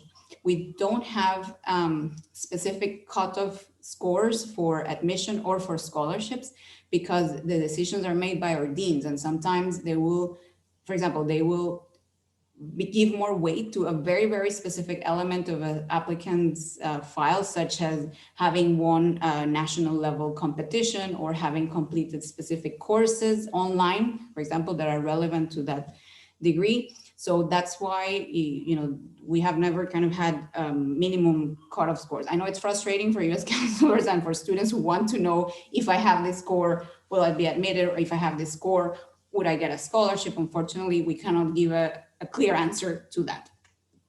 However, we do have some statistics that we publish on our website so that you can see what has been the average score in some of the most or the most commonly used exams for the admitted students. These are usually SAT and IB. For A levels, it's a bit just hard to get statistics like that. But these are, for example, from the 2018 admission period. We have increased the minimum since then. So that's why you will see that for medicine, for example, the average total score back then was 1447. That, I mean, from last year, that has also increased. As I said, you know, the test scores is something that, of course, students and families and parents obsessed a bit about, and I understand why. But we always recommend to not, you know, to always put time into writing a good motivation letter. For example, if the student has applied for more than one program, they should draft one or write one for each program. Copying and pasting immediately kind of, you know, subtracts points in the evaluation, especially for the deans. It's not a personal essay, so students who are applying to American universities might be used to and may have already prepared some personal essays. For us, the motivation letter is more about why they want to study at Koç University, that specific major, and what makes them a strong candidate for that major in terms of their whole person. They can, of course, include personal, you know, information about their personal journey, but it shouldn't be only about that. Now, the recommendation letter is something that it's important to you as counselors, because usually we see students who submit a recommendation letter from one of their, from the guidance counselor or one of their teachers. And you may have a policy at your school that you collect all recommendations and put them into one. That is possible. You just need to advise your students that in terms of the contact details that they need to put in the form, then it should be you, if that's your school policy. If not, then they can put each, like, individual teachers' contact details, and then they will be contacted to complete the recommendation form. And in terms of extracurricular activities, sometimes we get questions about what type of activities would be better for medicine or for computer engineering, etc. There really isn't an answer, but anything that shows that you have shown interest in that discipline or that subject, of course, is always good. What's not good is just saying, I have done this, that, or that, but there's nothing there's no evidence of it. So any type of pictures, letters, certificates, links to a website where it mentions that you know, that the student kind of won an award or participated in an activity, it's always good. We don't need the students to translate everything, because that would then run into a very high cost if, you know, if certificates and things like that are not in English. So there is no need to do that. There is an application fee of 200 Turkish lira, which is approximately $25. Finally, the thing is, for us, English proficiency, it's an optional element of the application form of the process. So if your students already have a test or have registered to take a test, they're free to, you know, they're welcome to include it, but they don't have to. The most important things are the other things I mentioned before. For Turkish universities, IELTS is not accepted to enroll, but if they have taken IELTS already and they got the score of 6.5 or higher, they can include it in the application, but it won't be part of the, you know, they won't get extra points or you know, be evaluated more positively if they can. We also have our own Turkish proficiency placement exam during enrollment week that they can take if they are admitted. All of this, of course, it's on our website, and I will put the contact, you know, the website details at the end.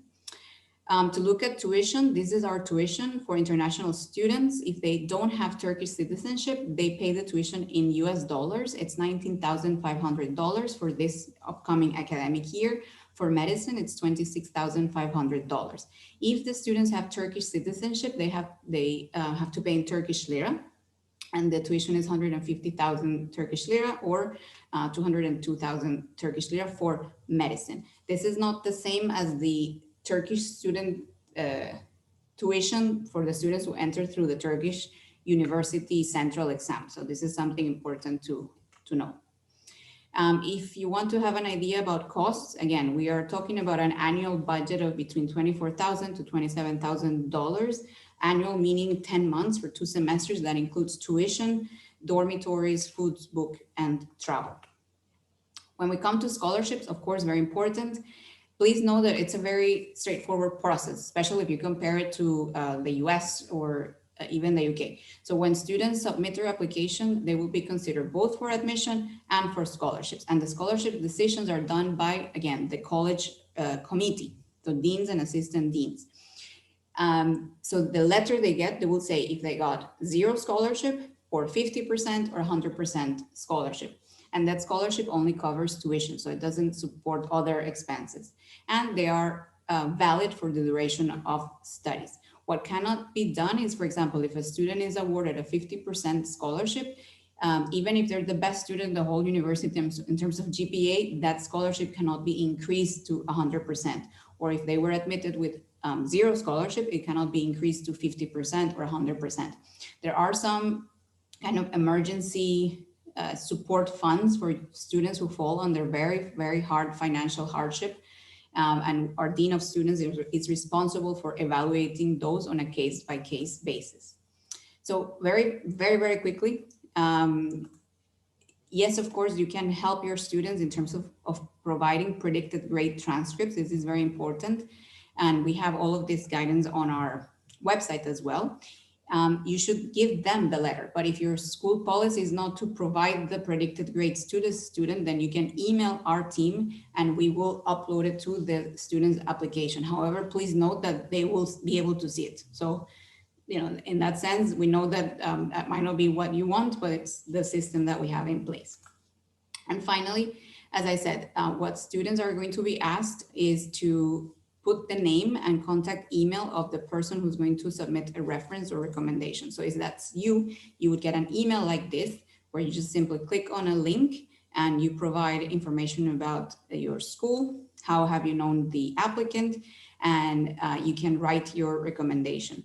Unfortunately, you cannot upload an existing Word document, so it's just a case of, you know, copy paste. And both you and the applicant will be able to see when you have submitted your application, so they don't, they can remind you or remind the relevant teacher about that. You will also receive a confirmation email from the system letting you know that you have successfully submitted the reference. Okay, I think I'm gonna skip through this because it's a bit too detailed. Okay, finally. We do offer a kind of taste before you buy type experience for high school students. We have a wide range of winter and summer programs for high school students. Some of them are offered in Turkish, some of them in English. All of them can be found on the website that you see on the screen. For those of you, for example, if you have students that want to do a kind of pre-college or type of summer academy experience where they do take some university level courses in English, then we strongly recommend that they do that during between their year 10 and 11, so that they have enough time to then prepare for university admissions afterwards, having experienced university life. We also have a free summer research program for high school students that runs every July and August. Last year was online. This year will also be online. When it's not online anymore, hopefully next year, then students stay for free in our campus dormitories. And the idea is that they do an internship with one of our professors in a specific project, and it's open across all disciplines and areas. So it's a great way to experience living in Istanbul, the university, research culture, what it's like to be a person who works in that specific area. So we strongly recommend that you talk to your students about this program. So these are our contact details. We have a great YouTube channel that you can subscribe to so that you can get notifications about webinars that we do for students and for counselors. For specific countries, sometimes we do webinars in Arabic. We don't have Russian speakers in our team. Unfortunately, we do have students, but we will do that in the future, I think. And of course, on Instagram, we're available there. We have now also started a WhatsApp kind of team line, so we can very, very quickly respond to messages from your students via WhatsApp and also from you.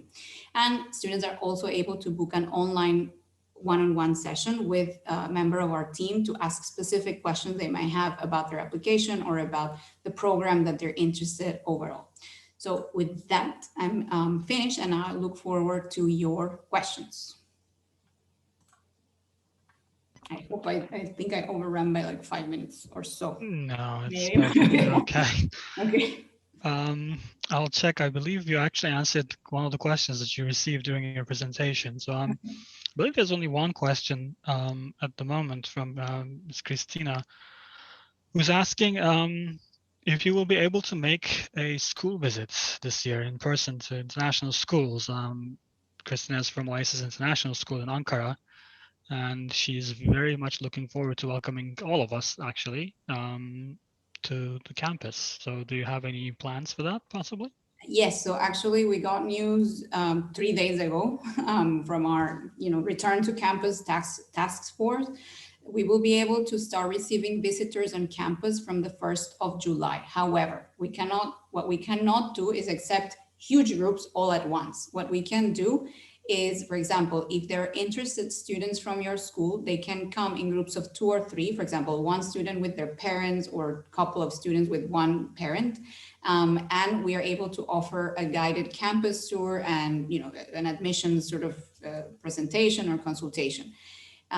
We will be publishing on our website the details, because we also have, of course, the Turkish Tanıtım Günleri, like the Open University Days for the Turkish applicants, which are going to happen at the end of August.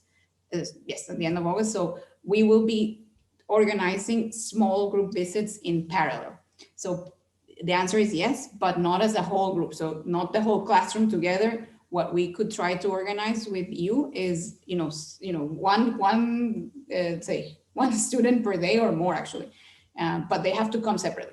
They will be checked at the entrance for their HES code. This is a system in Turkey for your COVID status, and it's a simple application that you download and then registered in. So they need to show that in the main entrance, and their temperature will be measured. And that's the main thing. Of course, because of precautions, we are not able to show all spaces, especially closed spaces. So most of it's going to be outdoors. But yes, the answer is yes. So we're happy about that. So we got the news 3 days ago, so it's good. There's a second half of our question, actually, which I'll sort of quickly ask as well. She's also mentioning in-person visits to her school, to the Oasis International School in Ankara, and asking whether you would be able to visit the campus next school year, so starting from September also. To visit their school in Ankara. Exactly. I mean, yeah. Next year, basically. Yeah. So to be quite honest, we haven't really started to plan school visits for this year, like this calendar year. So I would expect that we will be able to start visiting places in Turkey and outside of Turkey from next year. But of course, before then, we can do online sessions. We can, I mean, that's what we have been doing the past years. Yeah, for sure. I do like to go to Ankara, and I wish I could go. I guess we can now, but we are extremely cautious about staff safety. So until everyone is vaccinated and we consider that it's okay, then yeah. And not to speak for Metu, of course, but Christina, the same applies to Sabancı University too, since you mentioned other universities as well. Our policies are very, very similar with what Melissa said. And yeah, hopefully in spring and onwards, we can perhaps arrange something as this group here together even. I believe that's the only question. Let me quickly see. I see a new message in chat. I think, okay. yeah. Yeah, I believe that's it. Okay. So in that case, yeah, thank you, Melissa, for your presentation. Now your turn. I think. Yeah, exactly. I'll be doing the presentation. Okay. Yeah, we had a bit of a back and forth, but I'll do it. I'll just share my screen. If you could let me know if everything seems okay, that would be great.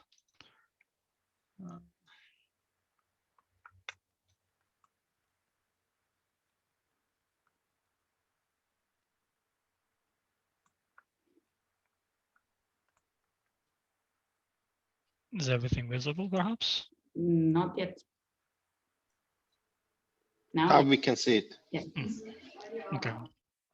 Do keep me updated if my connection seems to be faltering, in which case we'll do a swap and who does the presentation. Obviously we're here to talk about Sabancı University. First of all, I mean, most everybody here, I would imagine, knows the location of the university, but I'll just show us on the map. On Istanbul's map, aerial map, as you can see, we're on the southeastern part of the city, diametrically opposed to where Koç University is, actually, and the city is outlined. Close to Sabiha Gökçen Airport, a bit outside the city center, but I'll talk about the campus in greater detail later. Before we talk more in detail about the university itself, let me just quickly talk about where the university gets its name. Sabancı University gets its name from Sabancı Holding and the Sabancı family. This is somewhat important because we very often get confused with one of the lakes near Istanbul called Sabancı. So I always like to emphasize and clear this up in case anybody might have this confusion. So Sabancı Holding and the family is one of the wealthiest corporations and one of the wealthiest families in Turkey. They founded the university as a philanthropy project more than over 20 years ago. You can see on the slide various businesses that they're involved in within the Turkish economy. Obviously, for us, the main important factor of this partnership, let's say beyond the funding, obviously, is the fact that it gives us very high recognizability, plus a lot of internship and employability opportunities for our students and graduates.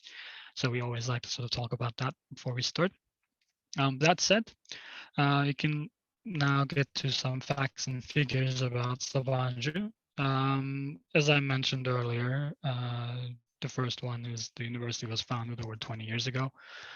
We just recently, last year, celebrated our 20th year, in fact.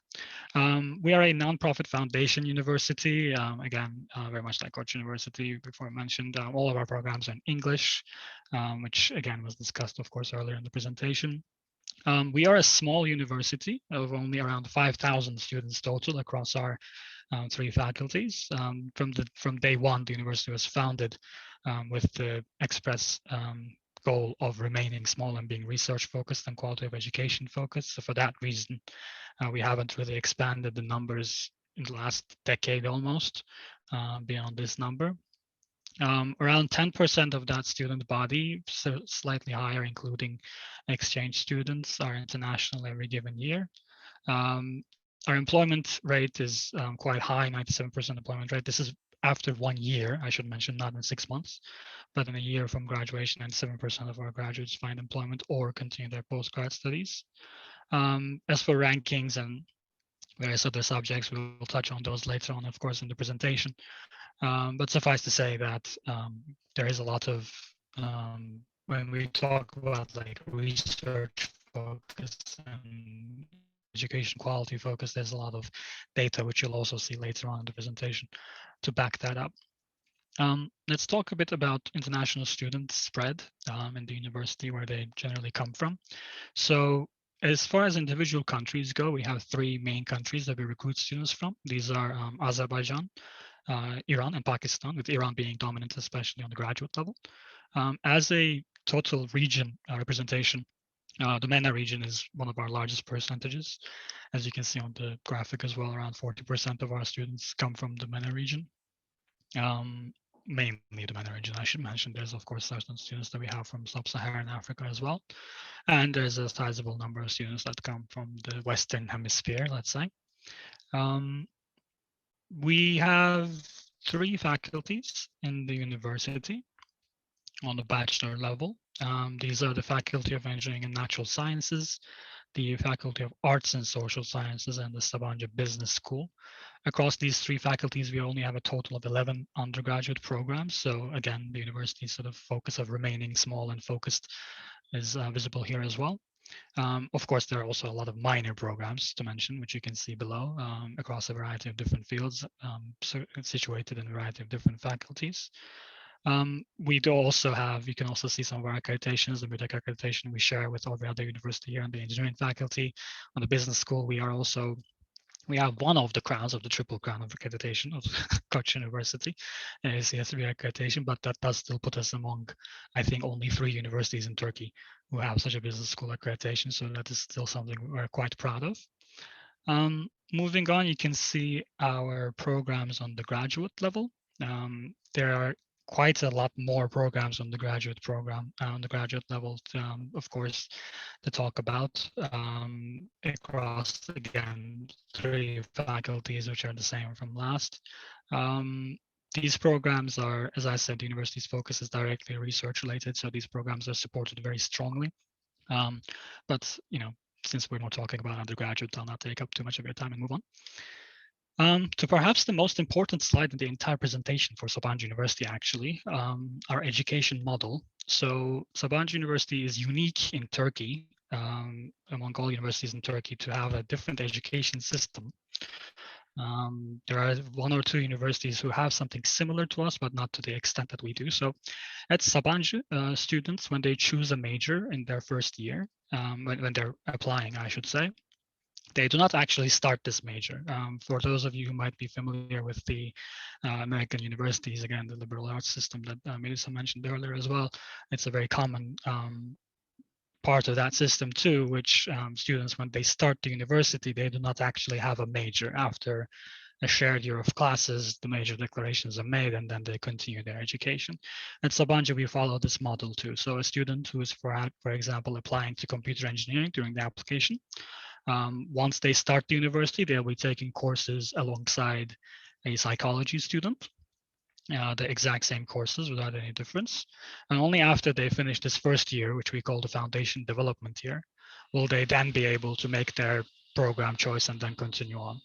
The benefit of this system, of course, is that there are absolutely no requirements, no quotas, no barriers of any kind in front of a student when they're making the program choice that they want to. So from the faculties that we mentioned earlier, from all the programs that you've seen, students can choose any program from any faculty, regardless of the program that they apply to during their application, which also has a significant effect, of course, on our application system, because we accept students to every program at the same time. So all our application requirements are actually shared throughout all our faculties and programs.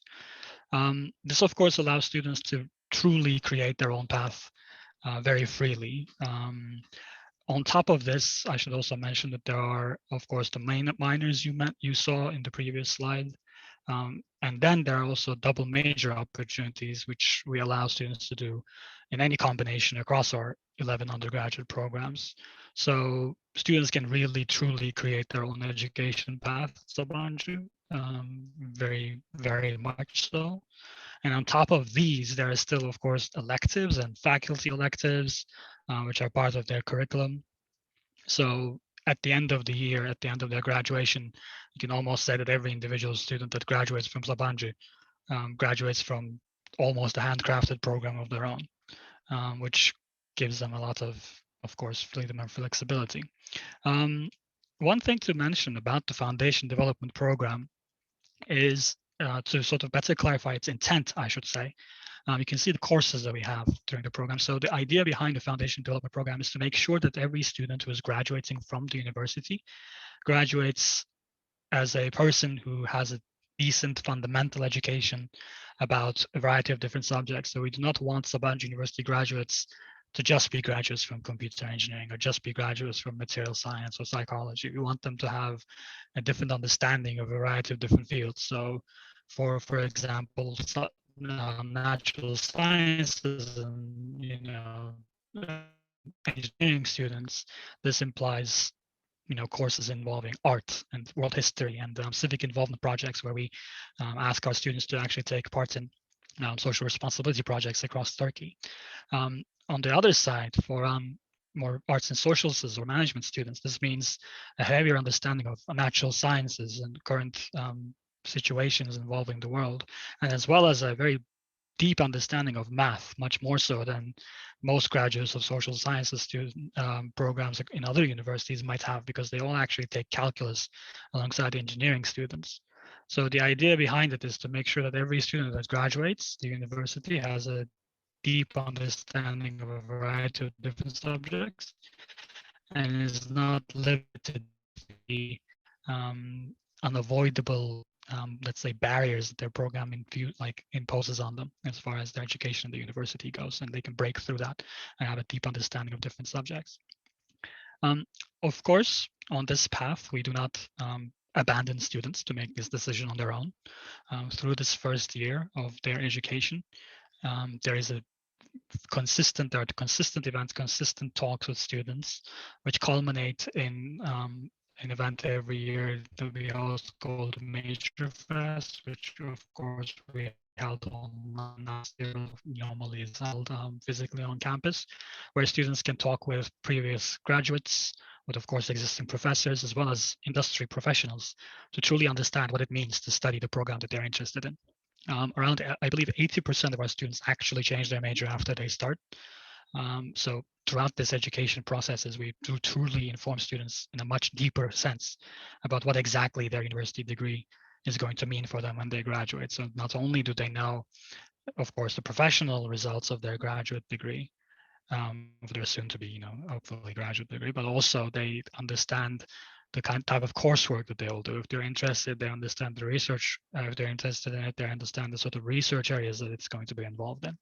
So they truly do learn quite a lot about their decision before they make the decision, which is something that we are quite proud of. Moving on, I'll quickly mention some research related information about the university. So obviously all the universities that you're talking to here are very research focused organizations. In Turkey, Sabancı University is no exception. We are very involved in a lot of different fields across all of our faculties, with very active research centers, with like hundreds of active labs, which of course also involve undergraduate students during their studies, that touch on a variety of different subjects. One of them that we particularly like to highlight is our Nanotechnology Research and Application Center, Sunum. So Nanotechnology Research and Application Center is actually a organization that was founded in cooperation with the Turkish government. It is one of 4 of its kind across Turkish universities that is funded in specific research areas by the Turkish government and the university in question. We host the nanotechnology version of this project. It is a very cutting edge research program, I should say institution, that you can see the research areas that they focus on, but they do some truly cutting edge research, of course, like including, for example, cancer researcher, an example that we always like to share in our presentations. One project that we were all very impressed by is they were 3D printing human organs using an entire system developed by Sabancı University students. So the 3D printer is designed and built by Sabancı University student. The coding, of course, is done by Sabancı University student. The tissue that is cloned is grown and then, of course, cloned by Sabancı University student, and then eventually 3D printed.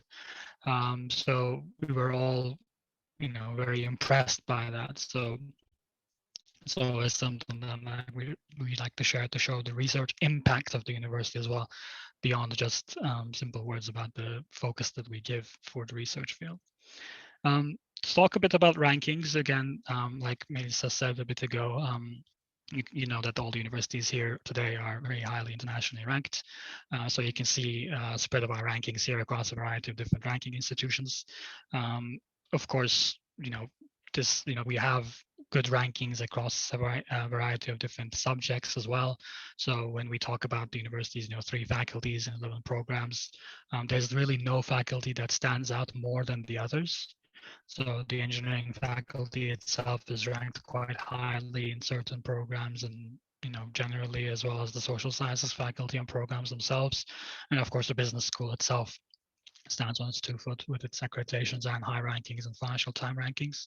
So there's really no specific program that sort of takes the lead, let's say, as far as Sabancı University goes, which is another important factor considering our education model and the freedom that it provides. I'll move on to talking about exchange programs and our partnerships. So we have around 280 exchange programs across the world. You can see the sort of widespread of the universities and countries that we have exchange agreements with. In latter years, we've been sort of trying to swap to a different strategy in this sense of trying to only have agreements with universities that have higher or very close rankings to us. So we've limited our number to make sure that we are offering very distinguished institutions for our students to actually partake in when they go to these exchange opportunities. We do send quite a lot of international students every year.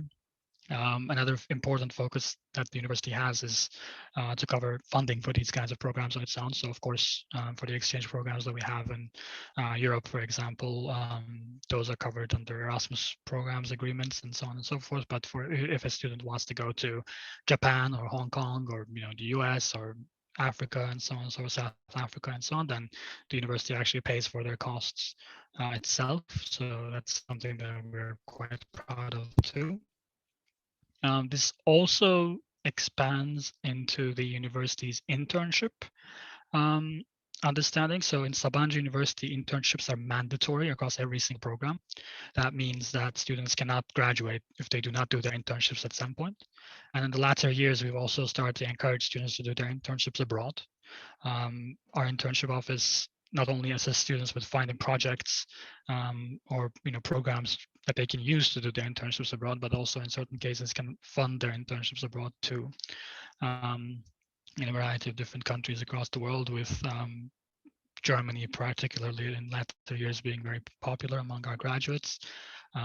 So that is something that we also like to support very much, to ensure that our students have a very thorough international experience before they graduate. And of course, this also connects to our alumni network, which of course helps to provide these internships too. So we have a very strong alumni network growing, and you can see some of the photos of the meetings in various countries and various cities across the world. So we make sure that we keep in close touch with our alumni, make sure such as the major fest with events like those, we make sure to get our bachelors, get our undergraduate students connected with our alumni, to both help them, of course, during their own studies with their internships and so on, or their program choices, but of course after they graduate, for their decisions for what to do later on. When we're talking about alumni, of course, it is important to sort of talk about where they are. Obviously, the majority is going to be in Turkey always, since we are a Turkish university and the majority of alumni are Turkish. But we do have an increasing number of alumni that are in the Western Hemisphere, again, like Europe and North America. Once again, 97% of our students are placed within 1 year of their graduation. So that means both postgraduate studies, of course, and professional work. And we do have a lot of entrepreneurs among our graduates, which is, again, something that we strongly emphasize with our incubation centers and so on. And you can see the percentage of professional and graduate students at the bottom of the screen. Once again, something similar that Melissa mentioned at the beginning of the session. You can see the top universities that our graduates go to after they have completed their graduation, and some names there might seem familiar, as they are actually here today. But this idea of a pathway is something that we also like to emphasize quite heavily. So a lot of our students, for example, come to our university. They get a very, very high quality of education in an international ranked university. That is, the faculty is heavily from top universities in the world, if not top 10 universities in the world, with Ivy League schools in the US or top universities in the UK and so on and so forth. So they can then use these connections. They can then use the research partnerships and the connections that provides, or simply the recognizability that the university's name has, as well as the ranking that it has, and then continue their path onto top universities that they perhaps might not have been able to get into on their undergraduate level. So this is something that we see very consistently, which is also why we would always like to talk about this slide and mention these universities that you see here. So as an option, it is good to think about Turkey in this general sense, beyond, of course, just Sabancı University. But this also is the same in professional standing too. So we talked about our alumni network, as I mentioned earlier. So a lot of our graduates do also go on to work in these international companies. So for example, when we talk about Google, we're not talking about, you know, a data center in Istanbul. We're talking about the actual headquarters of Google in Silicon Valley. So there is a pathway there as well, where the university's recognition, the existing alumni connections, the simple connections that, you know, we have do allow that kind of path for graduates to follow, to get a better education and to get better opportunities than they might have been able to before coming to Sabancı University. We'll talk a little bit about the campus. So we do, as I said, have a campus that is outside the city center in Istanbul, a very large campus actually spread out over quite a sizable area, which alongside our small student population gives us the highest per meter square statistic of all Turkish universities, green space, I should say. Another thing that we always like to talk about is one day, hopefully, you know, once all of this COVID situation clears up, we'll be able to welcome all of you at our campuses. At Sabancı University, due to the university's partnerships with several Japanese organizations, there are a lot of sakura trees, the largest collection of sakura trees, in fact, in all of Turkey. So in spring months, especially, the campus becomes incredibly beautiful.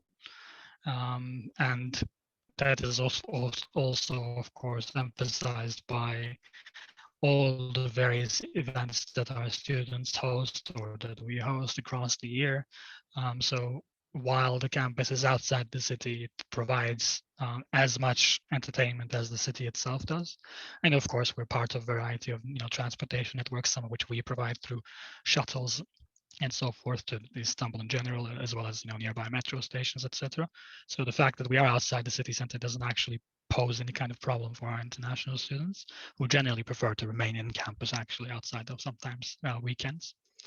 While we're talking about that, we should of course also talk about accommodation options. So we have all of our dorms are on campus, first of all, within the campus itself. Now we have a campus dormitory availability of around 50% of our student body, which again puts us at the highest percentage of dorm rooms available actually among all universities in Turkey. These dormitories are guaranteed to international students. So any international student who wants to stay in the dorm, as long as they make the application on time, will always be given priority in the dormitories.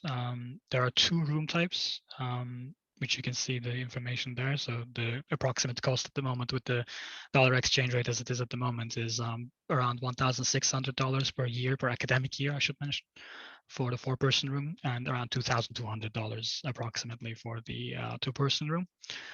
There is also a dormitory scholarship which we offer to students, which covers the full cost of the 4-person room, or allows them to subtract that cost from the 2-person room's cost. So we also support students in this fashion with their living expenses as well.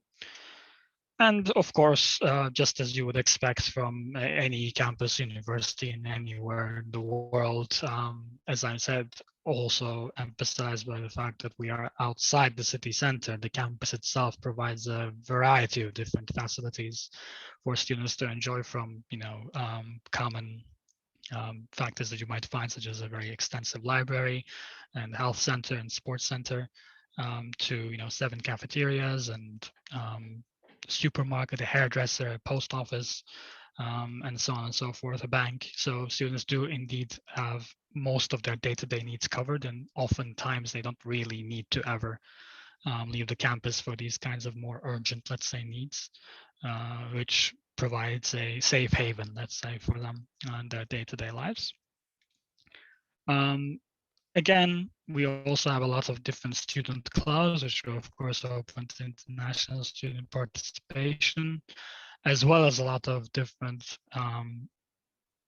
university sports teams, which are usually partaking in a variety of inter-university leagues in Turkey. The sailing club is something that I always like to emphasize, as one of our international students is incredibly passionate about it.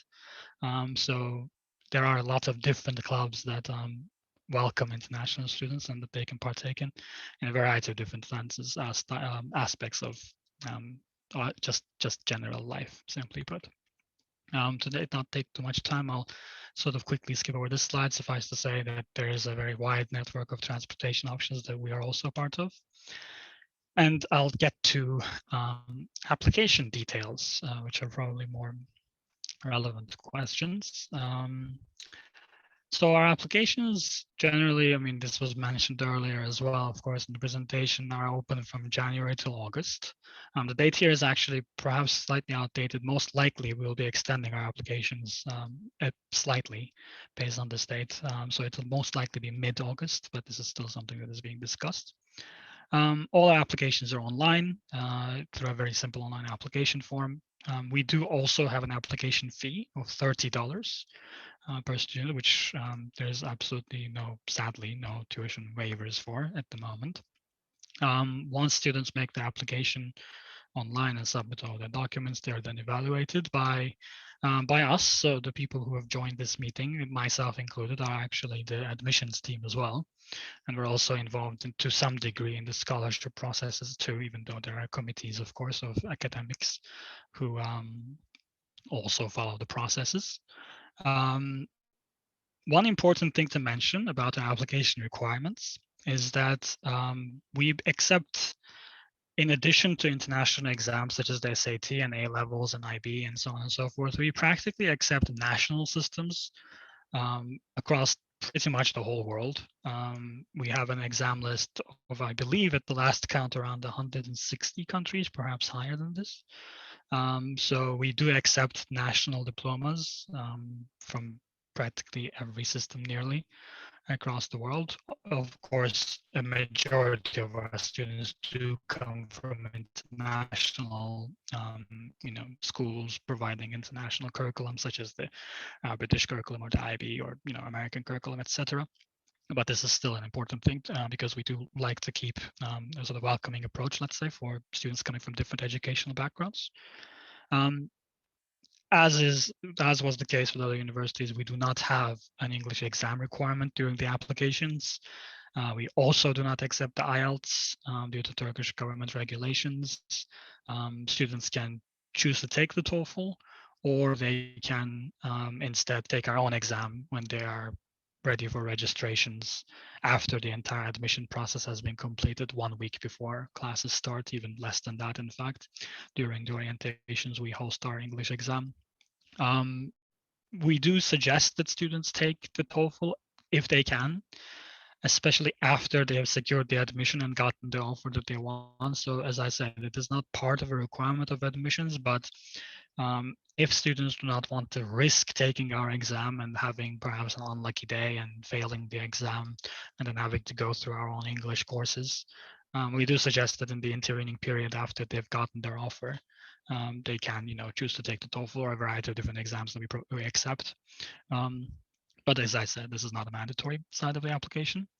Beyond the exam requirements and the transcripts and so on, we do, of course, evaluate every single extracurricular or extra documentation that you can think about, including statements of purpose, recommendation letters, variety of different certificates. We're actually quite open in this sense as far as our application processes go, which I'll actually sort of show a slide of as well as I speak more about it. So this is, I should mention, the dates given here, the 4 to 5 weeks of evaluation for this faculty and scholarship committee evaluations. This is for the beginning of the year. As the year continues on, we do our evaluations much faster. So around these times, for example, right now we're doing evaluations every 2 weeks. So once the student applies, within 2 weeks, they basically have their results alongside their scholarship results as well. As I said, we are very close with students during this process. So generally, upon the day of the application, we have regional differences in our team. So different people look at different regions. Myself, for example, I'm responsible for efforts in Pakistan, and the Middle East, and Africa. So when a student applies from these regions, within a day, I'll be getting in touch with the student. And as I said, we are quite open to communication with every party that can be involved in this process. So this also goes out to you. If you have any questions about this individual student's application, we're always happy to help. We generally do our individual follow-ups for, recommendation letters, for scholarship expectations, for a variety of issues that the students might face during the application or even after the application, a variety of questions that they might have. We very often do.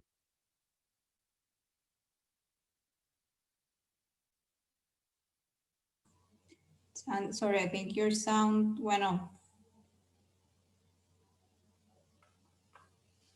Hi, Jan, can you hear us?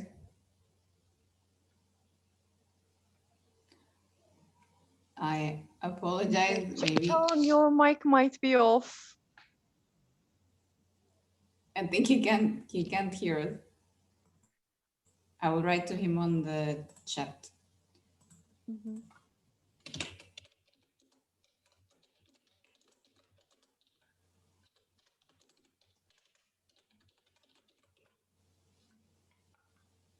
I think the voice is gone, John. Yeah. Should I move forward? Let's try. No, we can't hear you. Maybe Melike, yeah, if you want to Sure. move forward. Let's see. I think you should. Okay. Okay. Can you see my screen? Not now, yes. Okay. Yeah. John, are you back? No. Okay. So I'll move forward, guys. As he was mentioning, yes, there's a region division in our team, and then students will be get in touch by the evaluation team, and counselors can also get in touch with every one of them. So it's pretty much when student applies, it goes through the faculty. Can you hear me right now? Yeah, you're back. Sorry, the downsides of wireless headsets, the battery, I think, ran out. Would you like to continue, Ms. Maker, or should I take over again? No, go on, John. I'll just share my screen. I can, help you out with slides. No problem. Sorry for that small hiccup, everyone. I believe I was probably you last heard me speaking about us getting in touch with students on our own. Mhm. So basically what I wanted to say is that if you do have any questions of your own, or if any of your students are applying and they might be curious about various aspects of the application or worried about even studying in Turkey or other aspects, you can basically rest easy. We do follow a very thorough, very connected application procedure with every applicant, including even getting in touch with individual family members and so on and so forth. So we are here to support you in every step of the way, or support students in every step of the way as well. And once the application process itself is over, then students have receive an offer, and then they have to make a prepayment and so on, which leads to their eventual offer letter. And after that, let me now speak a bit about the fee. As I mentioned earlier, the university's application procedure is the same for every single program and every single faculty that we have, due to our educational system differences from other universities in Turkey. This also applies to our tuition. So all of our tuition fees are the same at $19,500 per program per year. We do offer scholarships, of course, ranging from 25 to 50 to 75 to 100%, as well as the aforementioned dormitory scholarship, which I mentioned earlier. For our higher scholarship levels, there is a bit of a first come, first serve type of system. So as we again talked about earlier, we do have a rolling admissions model, mostly into universities in Turkey. So that means as the year goes on, certain scholarship positions are unfortunately less and less available. Our scholarship averages generally fall to something around 40% at the end of the year. So that could perhaps give a decent understanding of the amount of scholarships that we provide to students across the whole year. The scholarship evaluation itself also, as I said earlier, goes very much through a lot of close communications with students and with a variety of different members of the entire process of the student admission, let's say. So we do offer reevaluations, for example. We do, when we evaluate the student and make an offer, we offer them the opportunity to come back to us afterwards and talk about that offer that they received. And again, there's very open lines of communication here. So we do try and assist students in most cases to try and find the, let's say, the balance between merit and need. So while our scholarships are primarily given on academic merit, we do take need into account as well. And very oftentimes actually can give students higher scholarships based on need, as long as they, of course, meet certain merit requirements. And on top of this are also, of course, scholarships available for existing students, which are once again based on merit and need and are given it every year in the summer.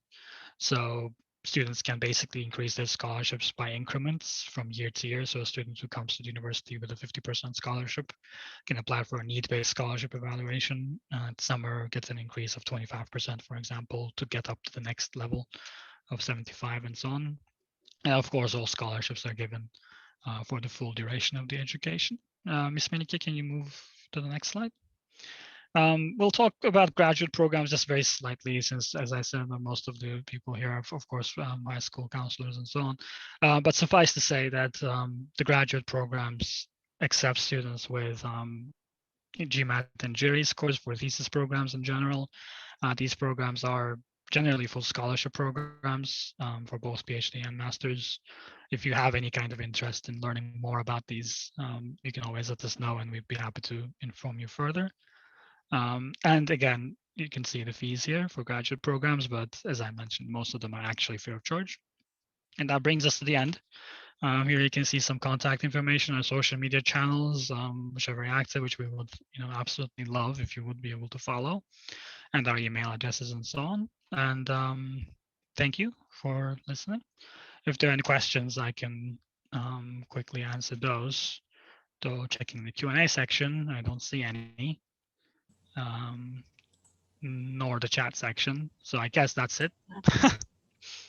I think you have been very thorough, Jan. Thank you very much. We're doing well in terms of time. So if any of our participants have questions for Sabancı University, you can type them on the Q&A and we'll be able to answer. So whilst we're doing that, just to do a brief recap on today's session, we started with a presentation about the Turkish education system, the higher education system, and life as an international student in Turkey in terms of benefits and challenges, and some of the reasons why your students may want to choose studying at some of the top-ranked research universities, such as Koç University, Sabancı University, and Middle East Technical University, North Cyprus campus. We have now heard presentations from these three universities about their overall academic structure, campus facilities, research activities, admission processes, scholarships, tuitions, and how to contact them. So we hope that information has been useful. Now we will be here, basically, from each university, we will have a person who will be able to answer any questions. We call it a drop-in kind of part of the webinar. This part will not be recorded, so we will stop the recording in a minute or so, but you're able to, again, type your questions on the Q&A, or you can also raise your hand, as we expect there will be less people, and you will be unmuted so that you can ask your question. If you need to leave us now, we thank you so much for joining us today, for taking the time to listen to us and learn more about Turkey and about our universities. If you if you want to listen to the presentations again, you will be able to do so when you receive the video link tomorrow. And if you want to listen to it again live, we will be doing again these presentations a bit later from 6 onwards. So you can join again, or you can tell other colleagues that they can join with the same link that you receive. So with that, I think we can, yes, so you can stay or you can go as you wish if you have any other questions. In the meantime, so from our universities, let me just double check here if there are no other questions. We have a comment on the chat from Najwa about doing something similar to students. Yes, indeed, that is the plan. And we would very much welcome your feedback in terms of when do you think would be a suitable month and week when your students, for example, would be interested in hearing about us in a similar format to this, more oriented towards students, and perhaps we can even invite parents to join the session. We are planning on doing something like this for the start of the new academic year. So probably between September and November, we're still looking at dates. So again, any feedback or suggestions that you may have as counselors in terms of schools in your country or the schools that you work with, that is welcome. And you can again write that to us in the chat or on the Q&A or email us afterwards. There was one question I remember from earlier from Manal, who asked a question to Metu right as we were starting Koç's presentation. The question was about helping in visa procedures. If Metu helps in visa procedures, Barya, perhaps you could answer that too. So because I see Manal is still here, so let's make sure that the question is answered. So regarding visa, for North Cyprus, you need a transit visa. And for the visa process, we have a student supporter officer. So when students get their acceptance letter, she's sending student names to the embassy, Turkish embassy. And after students go there and get their transit visa. So it's not a long process. It's like a few days. It takes just a few days for a student to get this transit visa. So we are helping students to do this. All right. Thank you very much for the answer. So I will stop recording now.